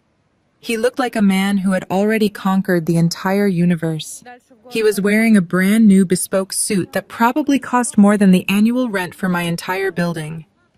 A pair of expensive designer sunglasses rested on the bridge of his nose. He leaned across the passenger seat, looking me up and down. A look of utter disgust, perfectly mixed with victorious glee, was plastered across his face. "Taking a morning stroll through your natural habitat. Sophia?" Richard mocked, his voice effortlessly, carrying over the street noise. "I had a meeting with a warehouse developer a few blocks over, but seeing you trudging toward the subway really is the perfect start to my day." I stopped walking. I did not cross my arms or shrink away from his gaze. I simply stood on the curb and looked at him, feeling absolutely no intimidation. "You are looking very pleased with yourself today, Richard," I replied, keeping my voice even and entirely devoid of emotion. "Why should I not be?" He scoffed, revving the engine slightly just to hear it roar. "Tomorrow morning, I step onto the balcony of the stock exchange and ring the bell. Tomorrow morning, the company I built becomes a publicly traded powerhouse. I am going to be a billionaire before lunch." "And what exactly are you doing tomorrow, Sophia? Still washing dishes and sweeping up broken glass for minimum wage?" He laughed, a harsh, grating sound that used to make me feel so incredibly small. But today it just sounded like the bleating of a sheep walking willingly into a slaughterhouse. "You always had to drag me down to make yourself feel tall," Richard continued, pointing an arrogant finger at me. "You spent years telling me we were partners. You actually believed you were the brains behind the software. But look at us now. Look at where the chips fell. I have the empire, I have the wealth, and I have the absolute respect of Wall Street. You have a cheap coat and a subway pass. You are a total, undeniable failure. You built absolutely nothing." He wanted me to scream. He wanted me to cry right there on the dirty pavement. He desperately needed to see me broken one last time to validate his own massive ego before his big day. But the financial auditor inside me only saw a man aggressively bragging about a bank account that was already empty. I looked at the sleek lines of his expensive sports car, then up at his smug, arrogant face. I did not flinch. I did not offer a single word of defense or anger. Instead, I calmly reached down and buttoned the top button of my worn-out coat. I took a deep breath of the freezing city air, feeling more alive and powerful than I had in my entire life. Then I smiled. It was not a forced, polite smile. It was a genuine, radiant, terrifyingly calm smile. "You are right about one thing, Richard," I said, my voice completely steady. "Tomorrow is going to be an absolutely historic day for you. The entire financial world will be watching exactly what happens when you step up to that podium. I hope you have your speech perfectly memorized. The investors are going to hang on every single word you say about the technology." Richard frowned slightly, his thick brow furrowing. My reaction was completely wrong. His narcissistic brain could not compute why the supposedly broken woman on the sidewalk was smiling at him like she knew a secret he did not. He expected tears, or at the very least, bitter rage. My absolute serenity unnerved him, even if he was too proud to consciously admit it. "Just make sure you watch the morning news, loser." Richard snapped his arrogant facade, slipping just a fraction under the weight of my calm, unwavering stare. "I want you to see exactly what you lost. I want you to remember this moment for the rest of your miserable life. I would not miss your big day for the world, Richard." I promised softly, holding his gaze until he was the one who finally broke eye contact and looked away. "I will be right there to see it all unfold." Richard scoffed, shaking his head, as if trying to clear away a sudden, uncomfortable sense of dread that had crept into his perfectly planned morning. He rolled up the tinted window, slammed his foot on the accelerator, and sped away, the tires screeching aggressively against the cold asphalt. I stood on the curb for a moment, watching his taillights disappear into the heavy morning traffic. He was driving incredibly fast, rushing headlong toward the very cliff I had meticulously carved out for him. I turned on my heel, adjusted my bag, and descended the concrete stairs into the subway station. The trap was perfectly set. The final hours were ticking down, and it was time to meet my lawyers to prepare the guillotine. I emerged from the subway into the towering concrete canyons of the financial district.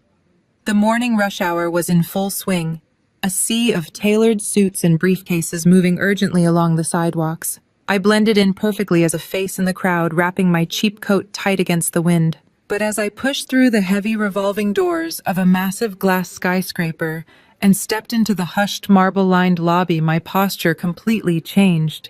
I bypassed the main reception desk and took the private executive elevator directly to the 45th floor. The doors opened to the pristine, imposing offices of Ms. Carmichael's law firm. She was waiting for me in a massive glass-walled conference room overlooking the city skyline.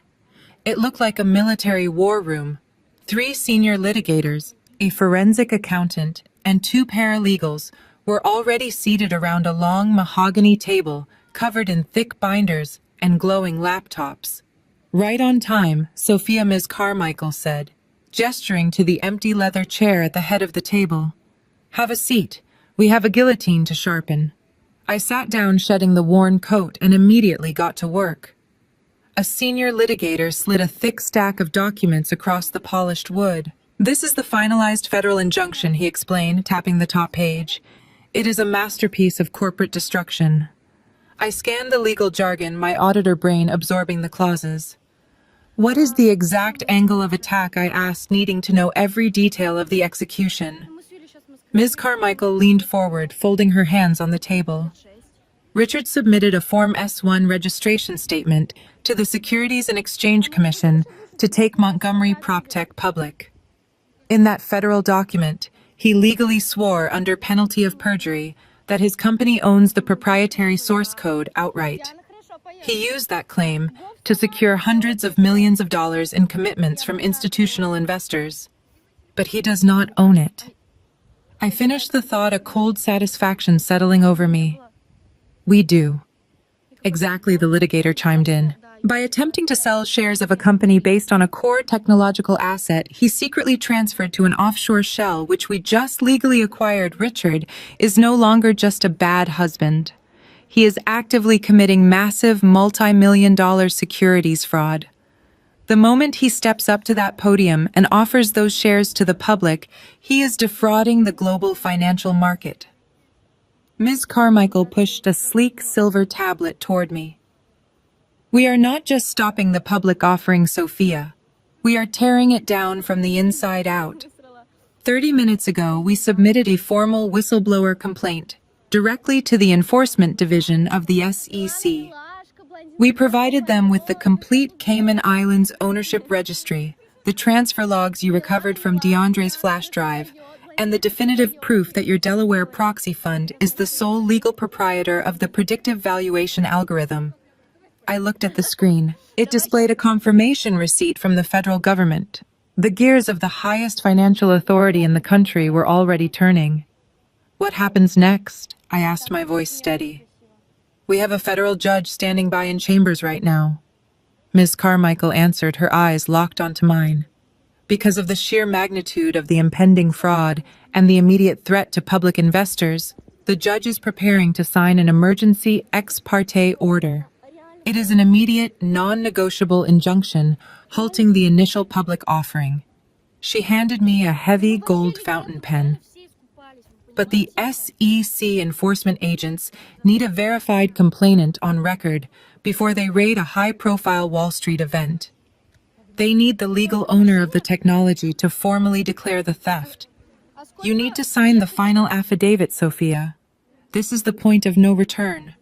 Once your name is on this document, Richard will know exactly who destroyed him. I took the heavy pen in my hand. I thought about the freezing nights in my repossessed car.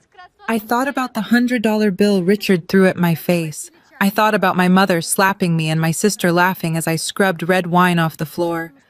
They had all traded my humanity for a piece of a fabricated empire. I pressed the gold nib against the thick parchment and signed my name with absolute, unwavering precision. The trap is officially armed, Ms. Carmichael declared, taking the document and handing it to a paralegal who practically sprinted out of the room to file it electronically. The federal marshals have been dispatched. The senior litigator confirmed, checking his phone. They are coordinating with the SEC agents. They will meet us at the Waldorf Astoria Hotel ballroom in exactly 2 hours. I stood up and walked over to the floor-to-ceiling window, looking down at the crawling traffic of Wall Street far below. Richard was down there somewhere, surrounded by sycophants, adjusting his tie, fully believing he was about to ascend to the ranks of the ultra-wealthy. He had spent months constructing a perfect, invincible illusion. It was finally time to show him what reality looked like. The Waldorf Astoria Grand Ballroom was transformed into a cathedral of modern capitalist excess. Sunlight streamed through the towering arched windows, catching the reflection of a dozen crystal chandeliers and casting fractured light across the ornate carpets. At the center of the main stage, a massive digital display board dominated the room, currently glowing with a countdown timer, waiting to flash the Montgomery PropTech ticker symbol the exact second the market opened. A highly polished brass bell hung from a heavy mahogany stand, ready for Richard to strike it and signal the beginning of public trading. The room was packed shoulder to shoulder with hundreds of Wall Street elites, venture capitalists and financial reporters holding microphones and adjusting camera lenses. Waiters circulated flawlessly through the crowd with silver trays of morning mimosas, premium coffee, and imported caviar. The air practically buzzed with the electric, intoxicating frequency of impending wealth. Everyone in the room believed they were about to witness the birth of the next massive technology unicorn. Richard held court near the podium, surrounded by a dense swarm of sycophants and camera crews. He looked like the absolute king of the world in his custom-tailored charcoal suit, his hair perfectly styled. He laughed loudly, clapping major investors on the back, and delivering practiced, arrogant sound bites to the financial news networks about his unparalleled vision and relentless work ethic. Brittany clung tightly to his arm, wearing a blindingly white designer dress, actively making sure the television cameras caught the massive diamond engagement ring on her finger. Standing just a few feet away, sipping a mimosa with an expression of supreme satisfaction, was Preston, his lead corporate attorney. Preston looked incredibly smug, mentally calculating his massive seven-figure commission for pushing the deal through the regulatory tape. He had completely forgotten about the critical cease and desist notice he had buried under a stack of receipts the night before, perfectly secure in his arrogant belief that nothing could derail this massive financial train. Directly in the front row, seated in reserved chairs, sectioned off by thick velvet ropes, sat my family. They had fully leaned into their fabricated identities as the wealthy elite. Beatrice was wearing a pink designer suit that I knew for a fact was purchased on the high-interest credit card tied to their newly signed second mortgage. Winston wore a pristine tuxedo, his chest puffed out proudly, aggressively shaking hands with any wealthy-looking person who walked by. Olivia sat next to them, draped in expensive silk and newly purchased pearls, desperately trying to look like she belonged among the billionaires. DeAndre was noticeably absent from the celebration. After Richard threatened him with federal prison in the parking garage, he had likely gone into hiding, leaving his wife completely ignorant of their mutual financial ruin and his impending legal doom. A young reporter from a major financial broadcast network approached their row, holding a microphone with a bright red logo. "Are you the family of the founder?" the reporter asked politely, signaling her cameraman to start recording. Beatrice practically shoved Olivia out of the way to get her face fully on camera. "Oh, absolutely." Beatrice beamed, her voice dripping with artificial sweetness and practiced charm. "We are Richard's original backers. We recognized his absolute genius from the very beginning. We have invested our entire life savings into this public offering because we firmly believe in family supporting family." Winston leaned eagerly into the camera frame, unable to contain his greed. "We secured a massive block of pre-public offering shares," he bragged proudly, completely oblivious to the fact that he was proudly admitting to reckless financial behavior on national television. "By noon today, our family portfolio is going to triple in value. Richard is practically a son to us."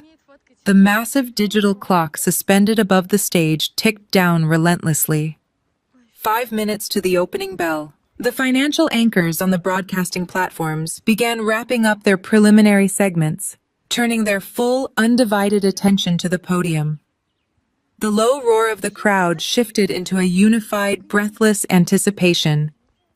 Institutional investors adjusted their ties and gripped their smartphones, ready to execute their massive buy orders the absolute second the bell rang. A stage manager wearing a black headset pointed a finger at Richard and gave him a sharp nod.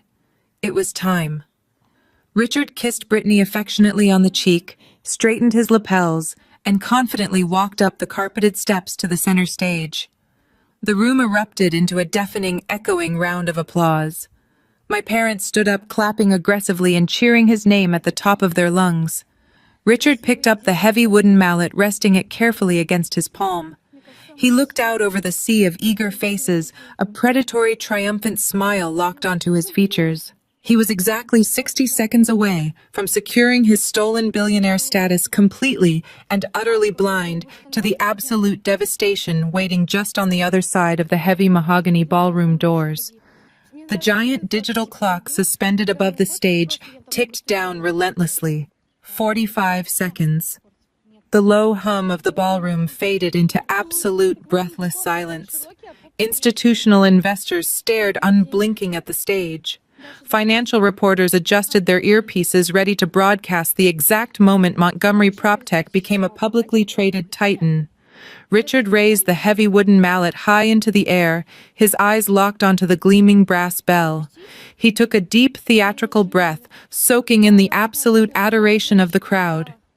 He was untouchable. 30 seconds. A sudden echoing boom shattered the pristine silence of the ballroom. It was not the crisp ring of the ceremonial bell. It was the violent, heavy sound of the massive mahogany double doors at the back of the hall being shoved forcefully open. The doors hit the wall with a cracking thud that made several wealthy investors in the back rows physically jump. Every single head in the room, including the television cameras, snapped away from the stage and turned toward the entrance. I stepped over the threshold and into the blinding light of the chandeliers. I was no longer the shivering, broken woman sleeping in a repossessed sedan.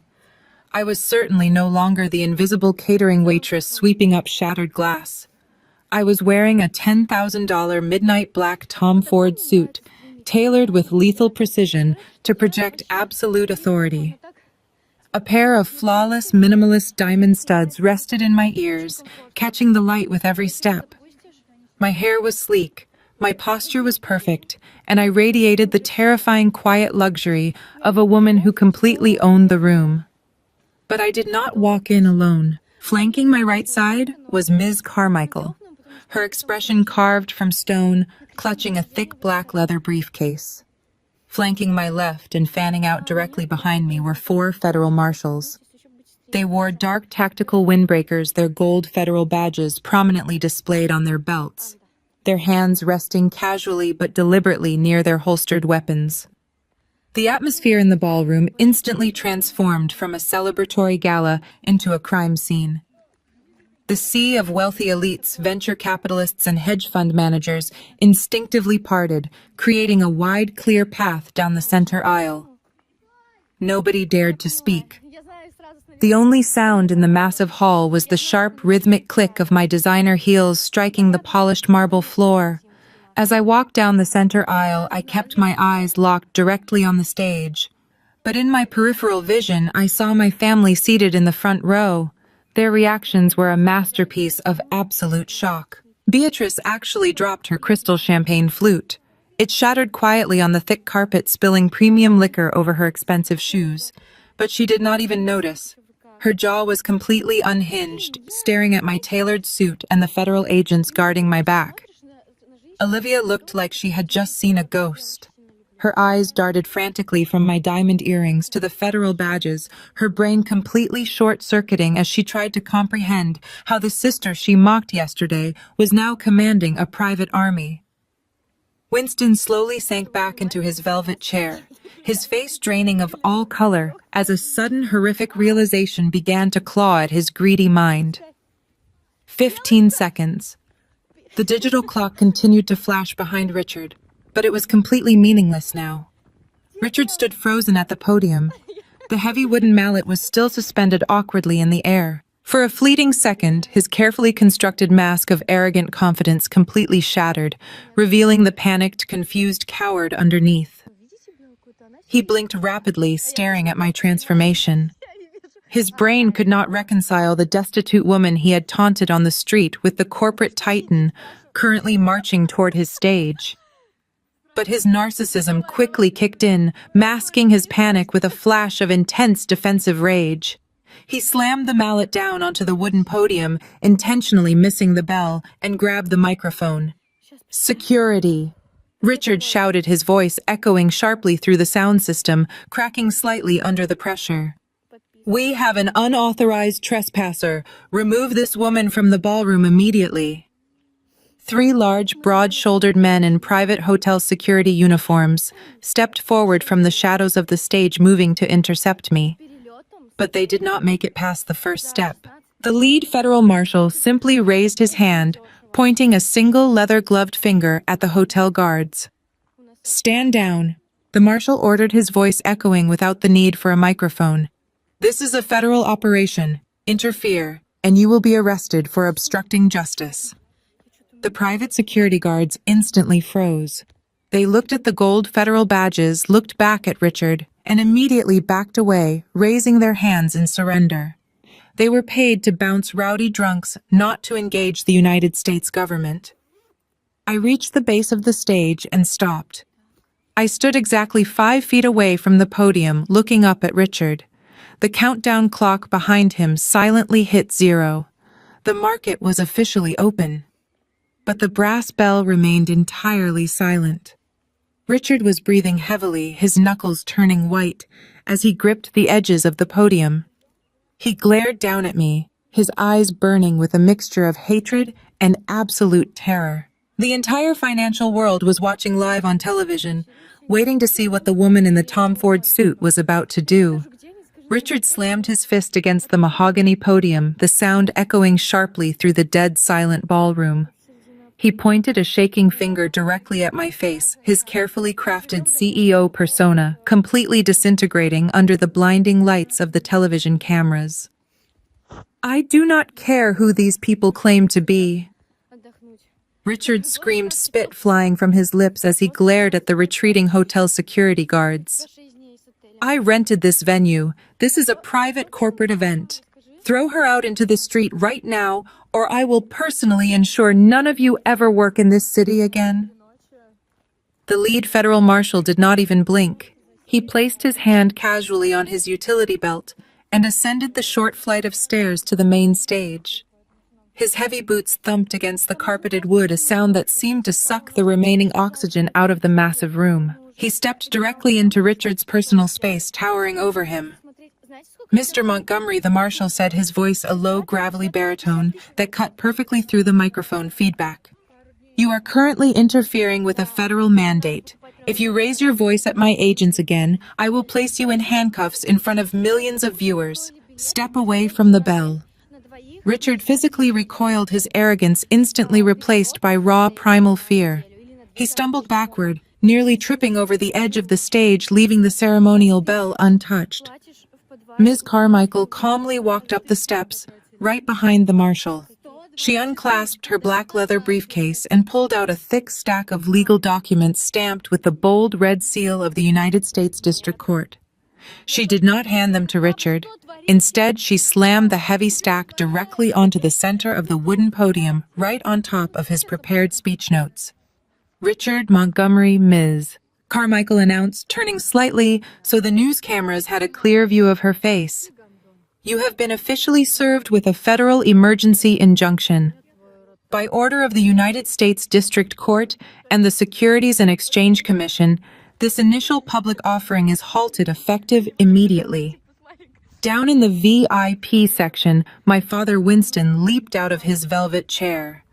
What is she talking about? Winston yelled, his voice cracking with panic. What injunction? Let him ring the bell. We bought pre-public offering shares. Preston Richards' highly paid corporate attorney suddenly pushed his way through the crowd. His face was chalk white and dripping with nervous sweat. He scrambled onto the stage and grabbed the court documents. His eyes frantically darted back and forth across the front page. I watched Preston read the exact Cayman Islands shell company name he had arrogantly ignored the night before. His knees literally buckled, and he dropped the papers onto the floor as if they were physically burning his hands. I turned away from the stage and looked at the crowd. Standing just 3 feet to my left was a senior correspondent for a major financial news network. He was staring at me, his mouth slightly open, holding his microphone out in a state of absolute shock. I reached over and gently took the microphone from his hand. He did not resist. I turned to face the sea of institutional investors, hedge fund managers, and my utterly horrified family. Good morning, Wall Street, I said, my voice projecting crystal clear through the live broadcast feed. My name is Sophia Hartfield. I am the former wife of Richard Montgomery. But more importantly, I am the lead architect and original developer of the predictive valuation software that Montgomery PropTech claims to own. A collective heavy gasp rippled through the massive ballroom. Hundreds of cell phones instantly lit up as investors began frantically texting their trading desks. Yesterday afternoon, I continued my tone completely level and unyielding. The legal ownership of the Cayman Islands holding company containing that proprietary source code was transferred to a Delaware proxy fund, a fund that I solely control. Richard Montgomery transferred those assets to an offshore shell company months ago to hide them from a divorce audit. In doing so, he legally stripped his own company of its core technological asset. I paused, letting the absolute gravity of the situation crash over the room. I looked directly into the primary television camera lens. Therefore, the Form S-1 prospectus filed with the Securities and Exchange Commission is a fraudulent document. Richard Montgomery is attempting to sell you equity in a hollow shell. He does not own the code. He does not own the algorithm. He does not own the future of real estate technology. I do. I have permanently revoked his licensing rights. The silence that followed was heavy and absolute. and then the room exploded into pure total chaos. The uproar was deafening. Furious shouts from hedge fund managers and frantic questions from financial reporters merged into a massive wall of sound. But I did not stand there simply absorbing the shockwaves. I turned my back to the panicked crowd and walked directly to the audiovisual control station at the edge of the stage. The technician sitting behind the mixing board stared at me wide-eyed, but made absolutely no move to stop me when the federal marshals stepped up to secure the perimeter. I pulled a sleek silver cable from my pocket and plugged it directly into my encrypted tablet, overriding the primary video feed. High above the stage, the massive digital display board flickered. The Montgomery PropTech logo and the public offering countdown clock abruptly vanished. In their place, a crisp, high-definition document illuminated the ballroom. It was the official corporate registry from the Cayman Islands government. I raised the microphone to my lips, my voice cutting through the escalating chaos like a blade. "Please direct your attention to the screen," I instructed, my tone commanding total authority. The room began to quiet down as hundreds of wealthy investors turned their eyes upward, desperately looking for an explanation. "What you are looking at is the true architectural foundation of this company," I explained, pacing slowly across the front of the stage. 6 weeks before Richard Montgomery filed for divorce, he executed a covert corporate restructuring. He took the predictive valuation source code, the exact same technology he just stood on this stage and took credit for building, and sold it. He transferred the perpetual intellectual property rights to an anonymous offshore shell company called Apex Global Holdings. I tapped the screen of my tablet. The massive display shifted, showing the internal transfer logs and the original bill of sale retrieved from DeAndre's flash drive. A collective groan of disbelief washed over the front rows as the institutional investors read the numbers. He sold the core asset of his own company for exactly $1, I announced, letting the sheer absurdity of the crime sink in. He did this to artificially bankrupt Montgomery PropTech on paper, ensuring that I would receive absolutely nothing in our divorce settlement. He committed perjury during our asset division, and he lied to every single venture capitalist in this room. Richard finally found his voice. "It is a lie," he screamed, gripping the edges of the podium, his knuckles entirely white. "She fabricated those documents. I own the technology. Do not listen to a bitter ex-wife." I ignored his pathetic outburst and tapped my tablet one more time. The screen changed to the final, devastating piece of evidence: the court-ordered debt for equity swap approved by the Grand Court of the Cayman Islands. Richard was so focused on hiding his wealth that he forgot to pay the annual maintenance fees for his secret offshore company. I continued, my voice echoing with icy precision. The entity fell into bad standing. So yesterday afternoon, my proxy fund legally purchased the outstanding debt of Apex Global Holdings and executed a hostile asset seizure. The Cayman courts granted the transfer. I am now the 100% legal proprietor of the intellectual property. I pointed directly at Richard. He cannot take this company public because he has absolutely nothing to sell you except empty office furniture and a fraudulent prospectus. The ballroom completely lost its collective mind. The silence was entirely shattered by a tidal wave of furious, panicked shouting. Men in expensive suits threw their champagne flutes onto the floor and began aggressively dialing their trading desks, screaming orders to instantly cancel their block purchases. The anchor investors, who had already wired millions of dollars in pre-public offering funds, began storming toward the stage, their faces purple with rage, demanding their money back. Preston, the lead corporate attorney, realized his career was officially over. He backed away from Richard, shaking his head furiously. "You lied to us," Preston yelled over the deafening noise. "You swore the technology was held in-house. You made us file a fraudulent federal document, Richard. We are done. I am withdrawing my firm as your legal counsel, effective immediately." Preston turned and practically sprinted off the stage, abandoning his client to the wolves. Richard was left entirely alone behind the wooden podium. He looked out at the sea of enraged investors, the flashing bulbs of the press cameras, and the federal agents moving into position. The empire he built on lies and stolen code had just evaporated in less than 5 minutes. He had tried to bury me in the dark, but he forgot that pressure only creates diamonds. I stood perfectly still, watching the absolute destruction of the man who tried to ruin my life forever. The lead federal marshal lowered his hand, signaling the two agents from the Securities and Exchange Commission to step forward. They moved with swift, practiced efficiency, completely ignoring the frantic shouts of the fleeing investors. Richard took a stumbling step backward, his back hitting the digital display board that still glowed with my Cayman Islands documents. The lead agent stated his name and told Richard he was being detained for immediate questioning regarding multiple counts of wire fraud, perjury, and multi-million-dollar securities fraud. The agent instructed him to place his hands where they could be seen. Richard looked down at his trembling hands, the heavy wooden ceremonial mallet slipping from his grasp and clattering loudly onto the wooden stage.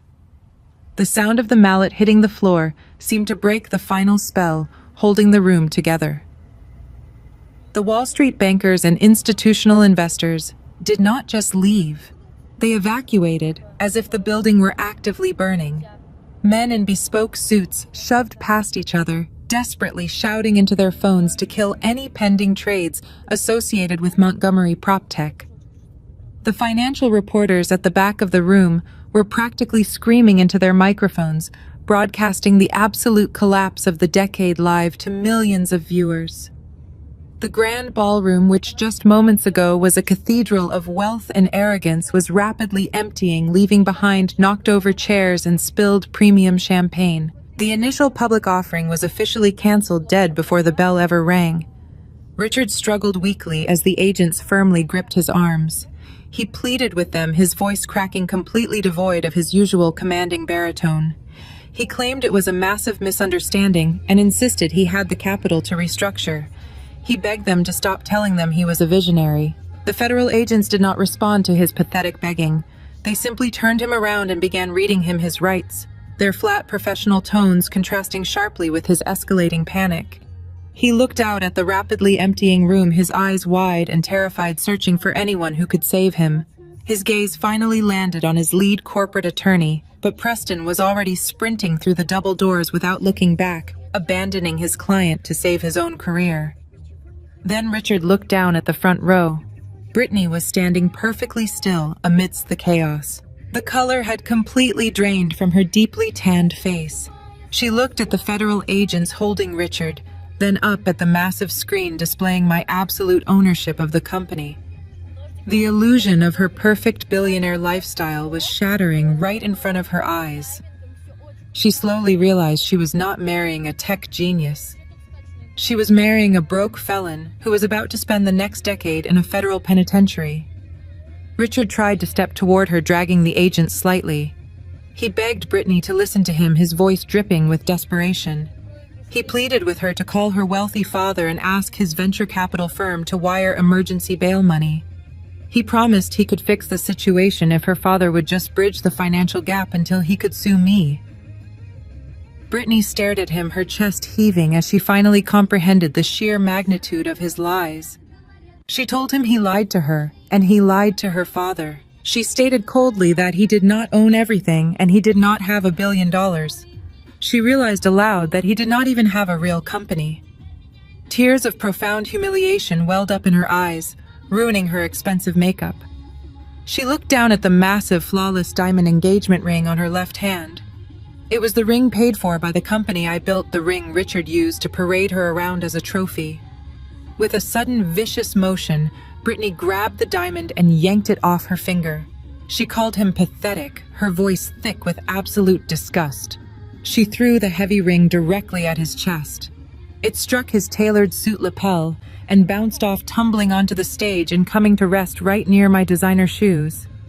Brittany did not wait to see where the ring landed. She turned on her heel, picked up the skirts of her blindingly white designer dress, and stormed down the center aisle. She pushed past the remaining stragglers, sobbing openly, desperate to escape the toxic fallout of the man she almost married.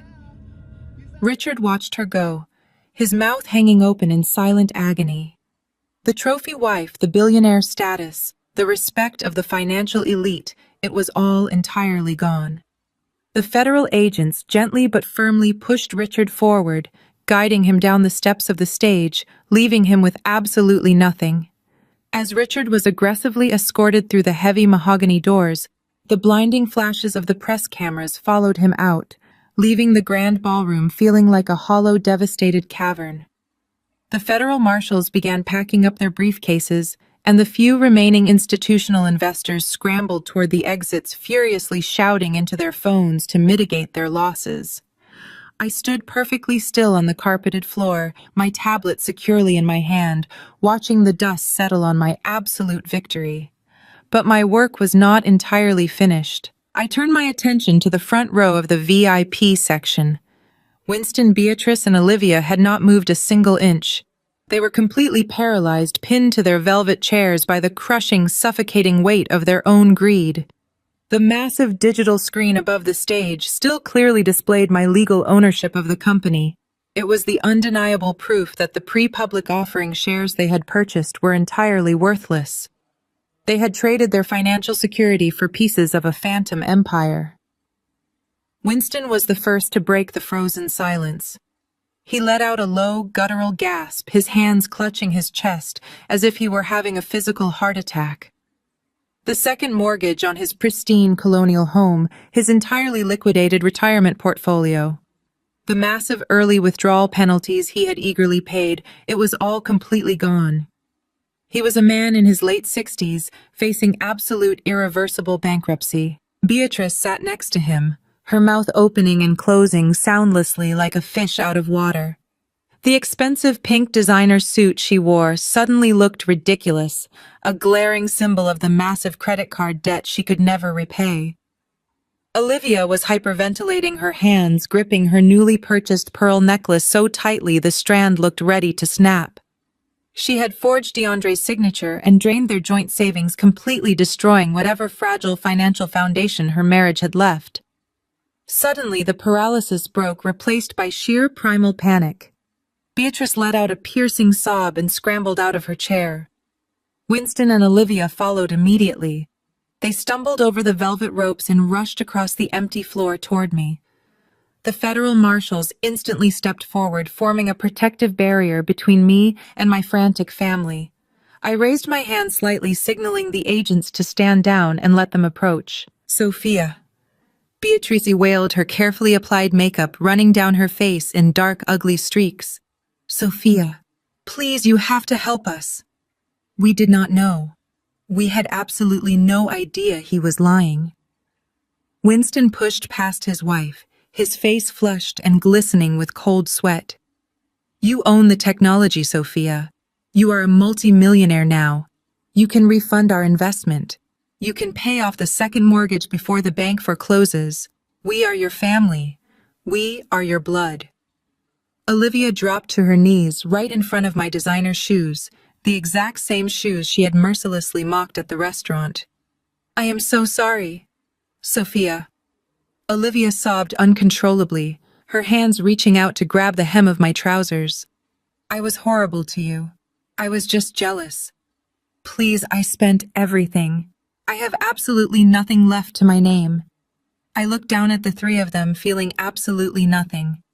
No pity, no lingering guilt. The familial bond had been permanently severed the night they left me shivering in the freezing rain on their porch. I looked at Beatrice, her face contorted in desperate agony. "You did not know he was lying," I repeated, my voice dropping to a terrifying, icy calm. "I came to your house yesterday. I looked you directly in the eyes and warned you that his company was a fabricated house of cards. I begged you not to invest. And in response, you slapped me across the face and told me to get out of your house. You called me a pathetic, jealous, vindictive woman." Beatrice flinched as if I had struck her again, fresh tears spilling over her cheeks. "I was wrong," she cried, her voice trembling. "I was so incredibly wrong." "You made your choice," I said, shifting my cold gaze to Winston. "You told the television cameras that Richard was practically a son to you. You chose the man who stole from me because you thought he could buy you a luxury retirement. You bet your entire life on his arrogance and you lost." I took a deliberate step back, pulling myself out of Olivia's desperate reach. "I owe you absolutely nothing."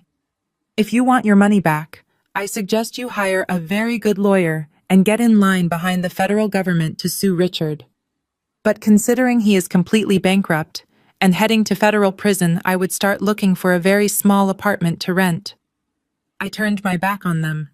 Their screams and desperate apologies echoed through the empty, shattered ballroom as I walked away, my head held high, leaving them to drown in the absolute ruin they had built with their own two hands. The chaos inside the Waldorf Astoria Grand Ballroom continued to swirl behind me as I walked toward the heavy mahogany exit doors. The screaming investors, the shattered champagne glasses, and the weeping relatives were no longer my concern. I had systematically dismantled every single lie Richard had built his life upon. As I stepped out into the plush, quiet corridor of the hotel, Ms. Carmichael fell into step beside me, her phone pressed to her ear. She was nodding silently, listening to a fast-paced update from her investigative team. She lowered the phone and offered me a rare, genuinely warm smile. The secondary strike just landed, Sophia, she reported, her voice echoing slightly in the marble hallway. The Federal Bureau of Investigation just raided DeAndre's real estate brokerage downtown. Because of the wire fraud evidence Richard so foolishly kept on his own servers, the authorities had more than enough probable cause to execute an immediate arrest warrant.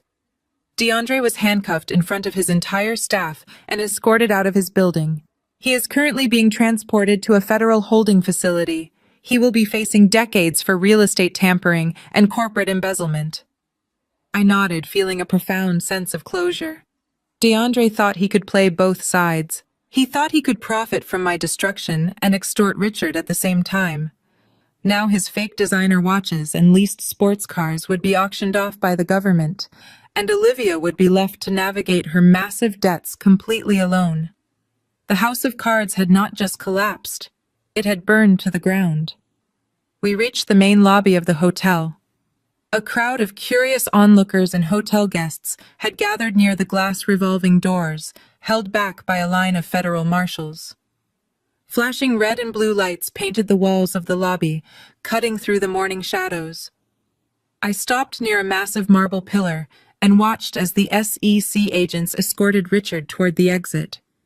He looked absolutely broken. The custom-tailored charcoal suit hung awkwardly on his frame. His hands were secured tightly behind his back in heavy steel handcuffs. The arrogant billionaire persona was completely stripped away, revealing nothing but a terrified, desperate man facing the absolute end of his life as he knew it. The press corps had rushed ahead, surrounding the exit, their camera flashes firing like a strobe light to capture the exact moment the great tech visionary was hauled away like a common criminal. As the agents pushed him toward the revolving doors, Richard suddenly stopped. He turned his head frantically, his eyes scanning the crowded lobby until they finally locked onto me, standing by the marble pillar. His face twisted into a mask of pure, unadulterated agony and rage. "Sophia!" Richard screamed at the top of his lungs, his voice cracking violently. "Sophia, you cannot do this to me! I built this company. I am a visionary. You are nothing without me." His pathetic screams echoed off the high ceilings, drowning out the murmurs of the crowd. He thrashed against the agents, desperately trying to move toward me. The marshals tightened their grip, forcing his head down and shoving him aggressively through the glass doors. "Sophia," he shrieked one last time, the sound muffled by the thick glass, as he was practically thrown into the back of a waiting armored federal SUV. The heavy doors slammed shut instantly, silencing him. The vehicle sped away from the curb, its sirens wailing, carrying my ex-husband toward a concrete cell where he belonged. I turned away from the glass. I pushed through the side exit of the lobby and stepped out onto the sidewalk. The crisp, biting New York morning air hit my face, but I did not feel cold anymore. I took a deep, grounding breath. The sky above the towering skyscrapers was a brilliant, cloudless blue. For the first time in over a decade, I was completely free. The 6-month divorce asset window no longer mattered. Richard would spend the rest of his life fighting federal criminal charges and massive civil lawsuits from furious investors. He would never have the resources or the legal standing to challenge my great-uncle's trust. The $68 million the offshore holding company and the proprietary technology were entirely, undeniably mine. A sleek, midnight black Maybach glided smoothly to the curb directly in front of me. A uniformed chauffeur immediately stepped out and opened the heavy rear door, bowing his head respectfully. "Right this way, Ms. Hartfield," the chauffeur said. I turned to Ms. Carmichael, extending my hand. "Thank you," I said simply. "It was an absolute pleasure doing business with you, Sophia," she replied, shaking my hand firmly. "Enjoy your empire." I stepped into the luxurious leather interior of the Maybach. The chauffeur closed the door softly, sealing out the noise of the city. I leaned back into the plush seat, letting the sheer magnitude of my victory wash over me. I had survived the ultimate betrayal. I had weaponized my pain, outsmarted my abusers, and reclaimed my absolute worth.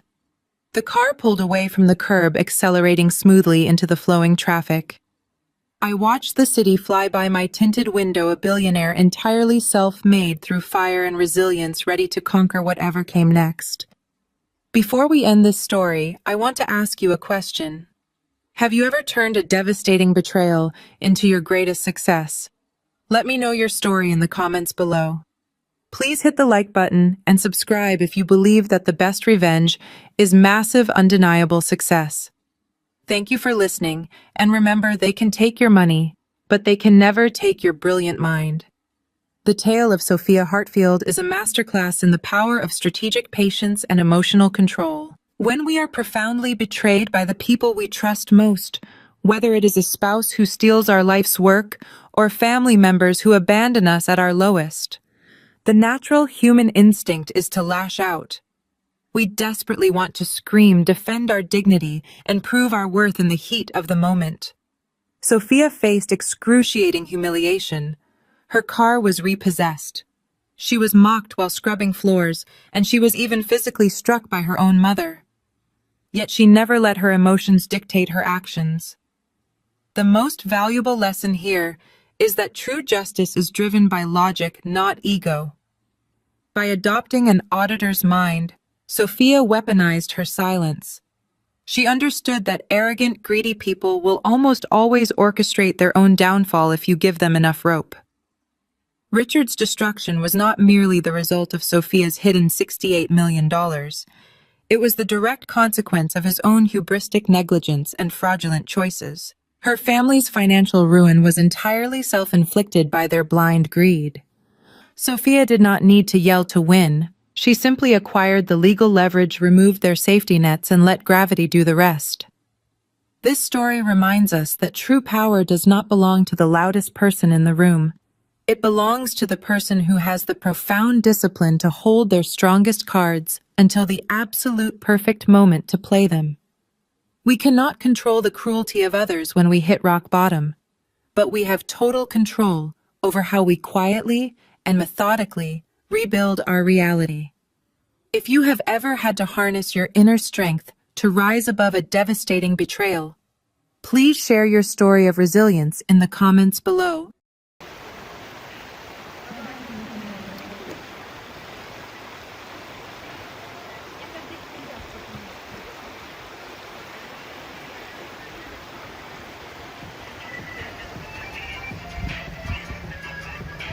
У меня почему-то стрим, короче, чат исчез в моменте. Я на ресурсе. Короче, на обратном пути я вот здесь лягу и сниму видос. Вода в машине, кстати. Еще будет красиво, да? Нету чата у меня. Юля, могу тебя об одном попросить? Дай посмотри со телефона, посмотри, что мне со стримом. И все. Свой телефон можешь мне дать? Я посмотрю, что мне стримом. Мне вообще просто нет чата. А тут интернет какой? У меня вообще показывается 2500. У меня Е. Зайди в Twitch. Ну, у меня показывает зрители, мне не показывают чат. Я не понимаю, что за хуйня. А если смолвлено? Где она там вообще просто? Пошлите, пожалуйста. Да пусть привальчики. А, есть в лесу. Я же вам говорила, что я буду в лесу. Вот вам. Можно? Все, есть чат. Нормально грузит? Скажите, пожалуйста. Да, ну там красивее в миллиард раз. Юль, мы куда-то торопимся? Да. Вот, иди за столбик. Норм, ну все, фух.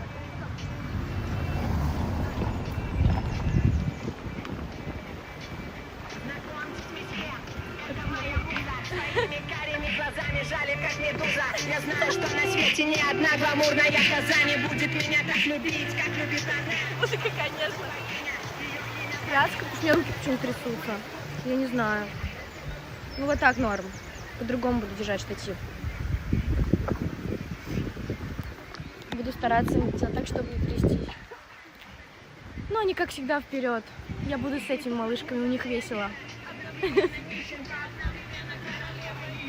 Ее тело шоколадные куски, волосы, как амазонка, заплетает колоски, пока вы, блядь, сношаетесь друг с другом от тоски. Надо слушать природу.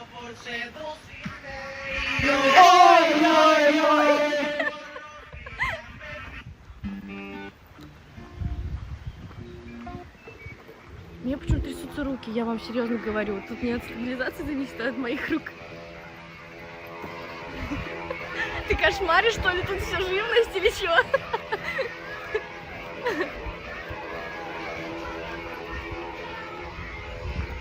Адреналина много. Да, я просто немножко в трясучке какой-то.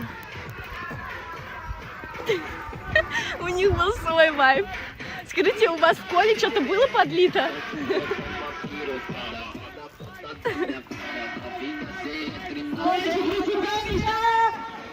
Белочки.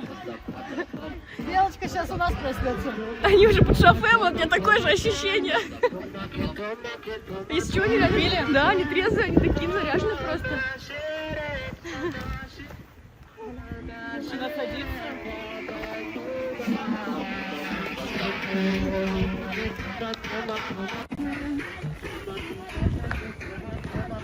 Красиво, капец. Вы откуда там вышли? Просто из кустов вышли две. Тур с кем? Вот. У меня руки трясутся с девочками.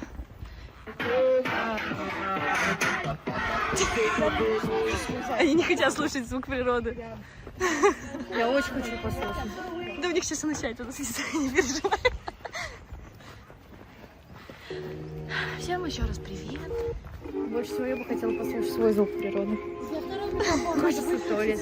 Колонка не села. Ты что, до сих пор не... А? Нет. Чё? Второй микрофон. Я вам отдала. Нет. Давай выключу, чтобы колонка Бля, не Паса села. же девочек не потянет.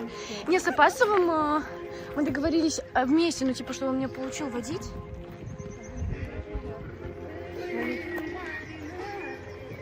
Жесткое кардио сейчас после Макдональдса. Если кардио с температурой. Кристина вообще болеет, у нее день рождения.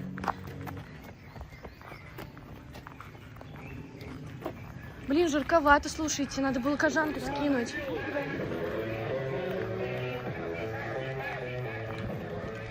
Ян, можете попросить возьми? Девочки, подождите, пожалуйста, я разденусь.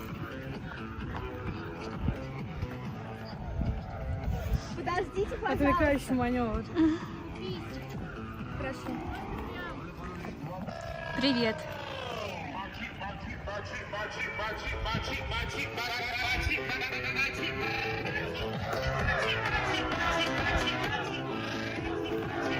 Даша, можно как-то твой стрим выложить? Все хорошо. У меня все хорошо. Есть мой А у тебя как дела? Канал Телеграм. А как его найти? Ну, в Инстаграм. Ой, в Телеге. Супер. Это отлично.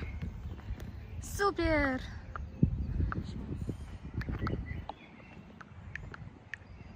Да, супер, что у тебя тоже супер. Блин. Супер, что у тебя все норм. А, я знаю как.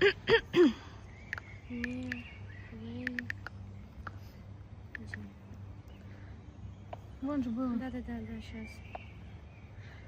Ой, честно, я Вот понятия это не вот имею. просто так берешь, все пересылаешь. Кто знает, в каком месте мы прогуливаемся? Блядь, это тоже надо снять. Сейчас, подожди. В лесу. Да что нарядилась, как, я не знаю. Я хотела сфоткаться.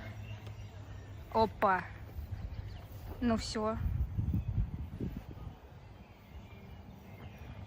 Купальники сразу.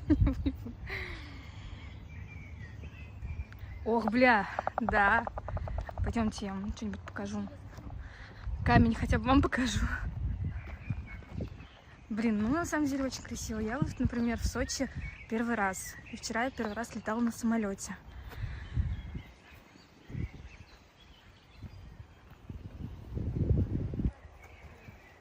Я переоценила свои ожидания от самолета. Я думала, что это будет страшно, но нет. Ну вот, первый полет, я думала, что мне будет очень страшно, но я спала даже с Дашкой.